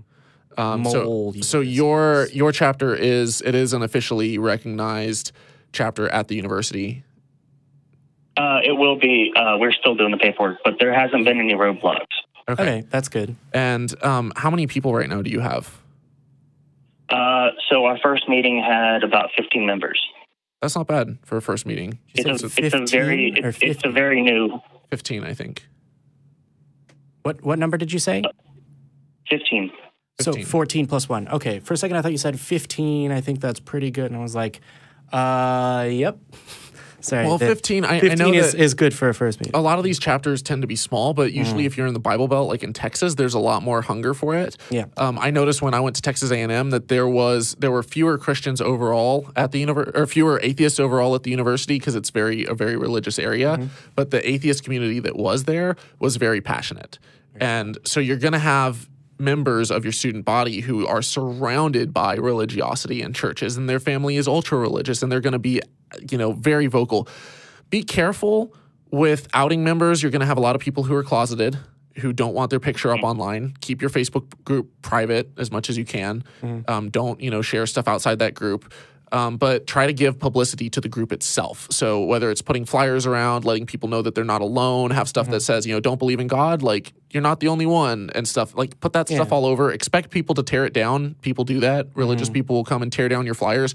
Just print more. Usually you have printing resources at your university where you have an allotment for however many pages you can print off. Just at the end of the year, like use up the rest of your allotment printing out flyers, and then just go plaster those all over on different billboards where you can hang that stuff up at universities. Get some attention out, and watch your numbers grow. Have your info up online, but try to be cognizant of people's privacy and not wanting to be outed. Do you guys have any advice for how we can kind of impact the community? Because one of the main things we wanted to tackle as an organization was to really try to destigmatize what it's like to be a non-believer. And so we wanted to, as a new organization, how could we start that? So I feel like you've taken step one, which is existing and being out. I feel like to make a community strong, particularly on a college campus, the more that you can build the friendships and camaraderie between members, and the more you can encourage current members to make a deliberate point of being open and therefore and friendly to potential new members, that is sort of the fundamental lifeblood of whether or not your group is going to exist. Providing external reasons for the group to exist. Because one, hey, we're in a really religious area. There's a bunch of, presumably there's a church on campus or church groups or Chi Alpha or something like that. Providing the alternative, right? And providing the alternative for people from a religious background.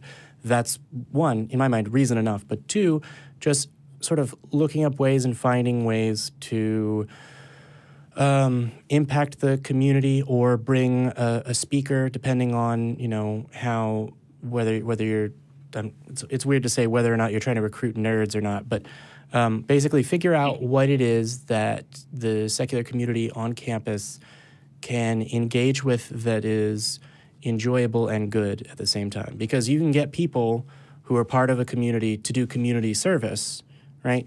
But if that's not a passion of those people, it's good. We can all agree it's good.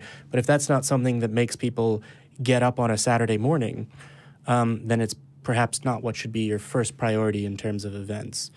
So I feel like differ. Yeah. So one of the things that's particularly valuable, I don't know how large the University of Houston is, but one of the things that's particularly valuable is you're in a place where people, 18-year-olds, will be going to a new place, usually without any of their friends that they have back home coming with them. They're away from their parents for the first time, and that can be overwhelming and terrifying, and comforting, like providing a community and understanding voices and even just guidance to freshmen is good on its own, right? So I would feel like in large part there's a lot of top-down leadership that can happen, but you will be surprised, particularly when the group gets, you know, like it's 17th member, whatever, how much people, if they're invested in the group, will want the group to do more things. And the things that people are interested in doing, they'll almost start on their own. It's one of the things that I've learned being president of the ACA is I don't have to do everything. It helps because I'm president, but people take initiative, come up with ideas, and in large part, they ask me if they're okay or what the best way to do them. And mostly, as if you are leading a community that's invested, the most important thing for you to do is be out in front, but stay out of the way because they're going to run forward on their own.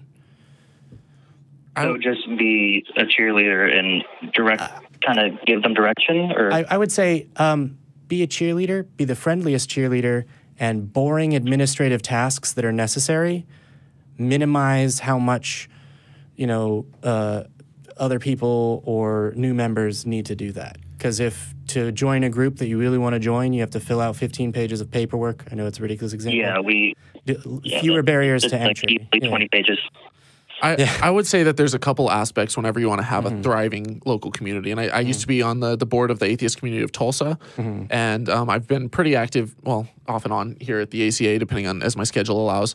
But I've seen groups that do it right, and typically they won't just have one aspect that they center around. So like rather than just being a social group, they also do other things outside of that. So you want to have some form of community service. If you're trying to destigmatize atheism and you want people to really get involved and feel like they're doing something positive for the community, get out and, you know, adopt a highway, pick up trash on the highway, go and feed the homeless, find like some different old people in town who need their lawns mowed and leaves picked up and stuff like that. You do things like that and people start seeing, oh man, this group is tiny, but they are really killing it and just showing that they're positive and that they're awesome.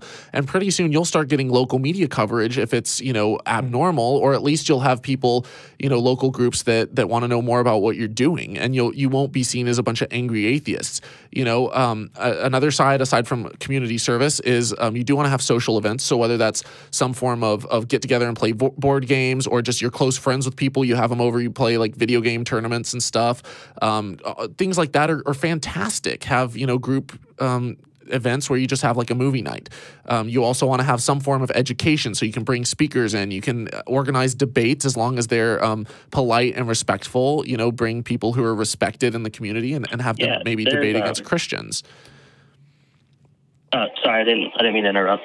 No, you're good. So I would say just to finish that thought. So I mean, those are three things right there. Is, you know, you want the social aspect of it, you know, for the community. You want to have community service where you're giving back to people. You want to have some form of education, and then lastly, I would say activism. And I'm literally pulling this straight out of American Atheist Handbook. They have a program called the ACES program. Jim Helton of American Atheist has been killing this with his groups, where they'll go and they'll do activist stuff. We did this with the Atheist Community of Tulsa, where we would go and engage in the pride rallies and stuff, and we'd set up a booth and we'd say, you know, we support you, we're allies, we love you guys, you shouldn't have to be stigmatized and stuff. And you can go to events like that. You can get involved in, you know, local. We would go to schools where people were having these horrific signs up that were, you know, trying to shame women for getting abortions, and we showed up and said, that's horrible, and we don't stand for that, and we just love you guys, and we were just, you know, having kind of a counter protest, but a kind one. We were just giving out candy with messages of love on it.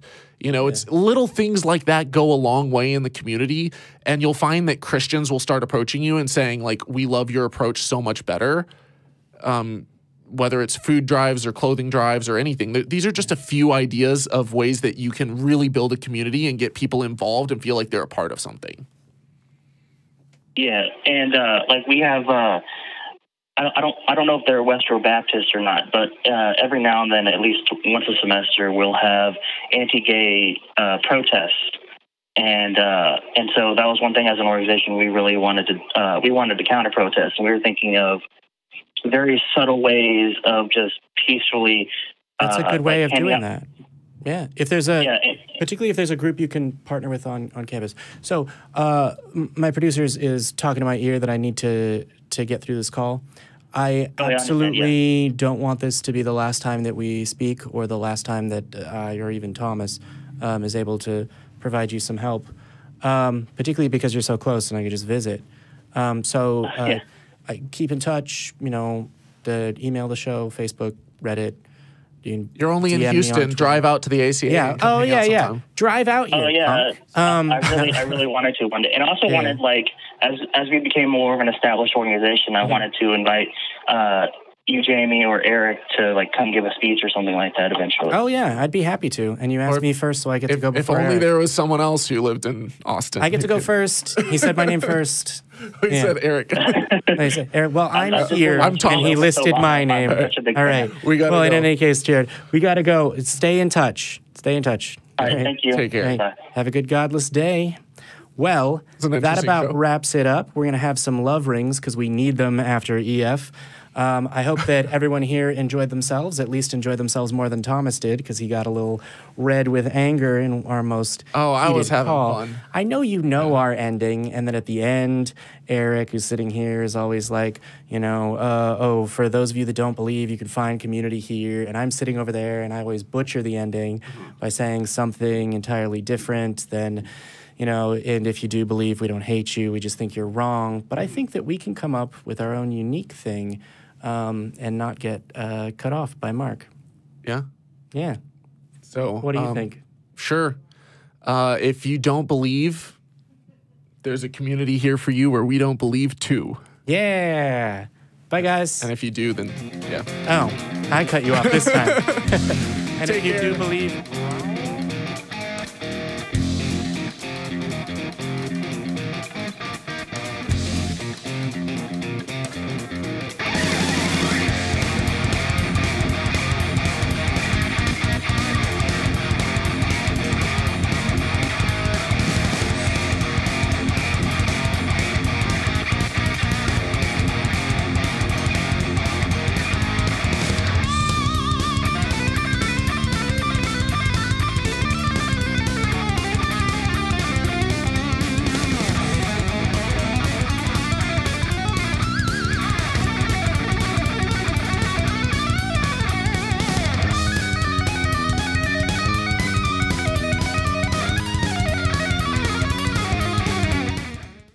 Are you tired of uncomfortable, noisy chairs?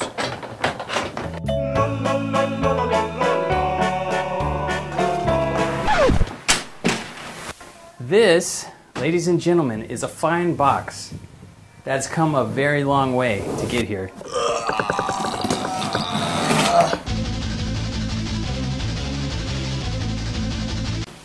Vern is now unveiling.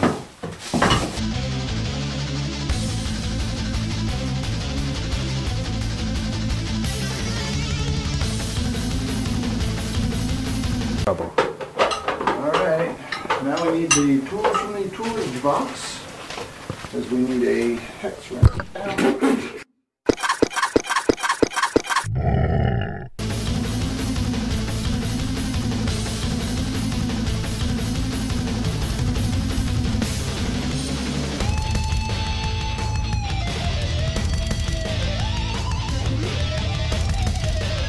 This is for the after the show, and you go, oh, what a show.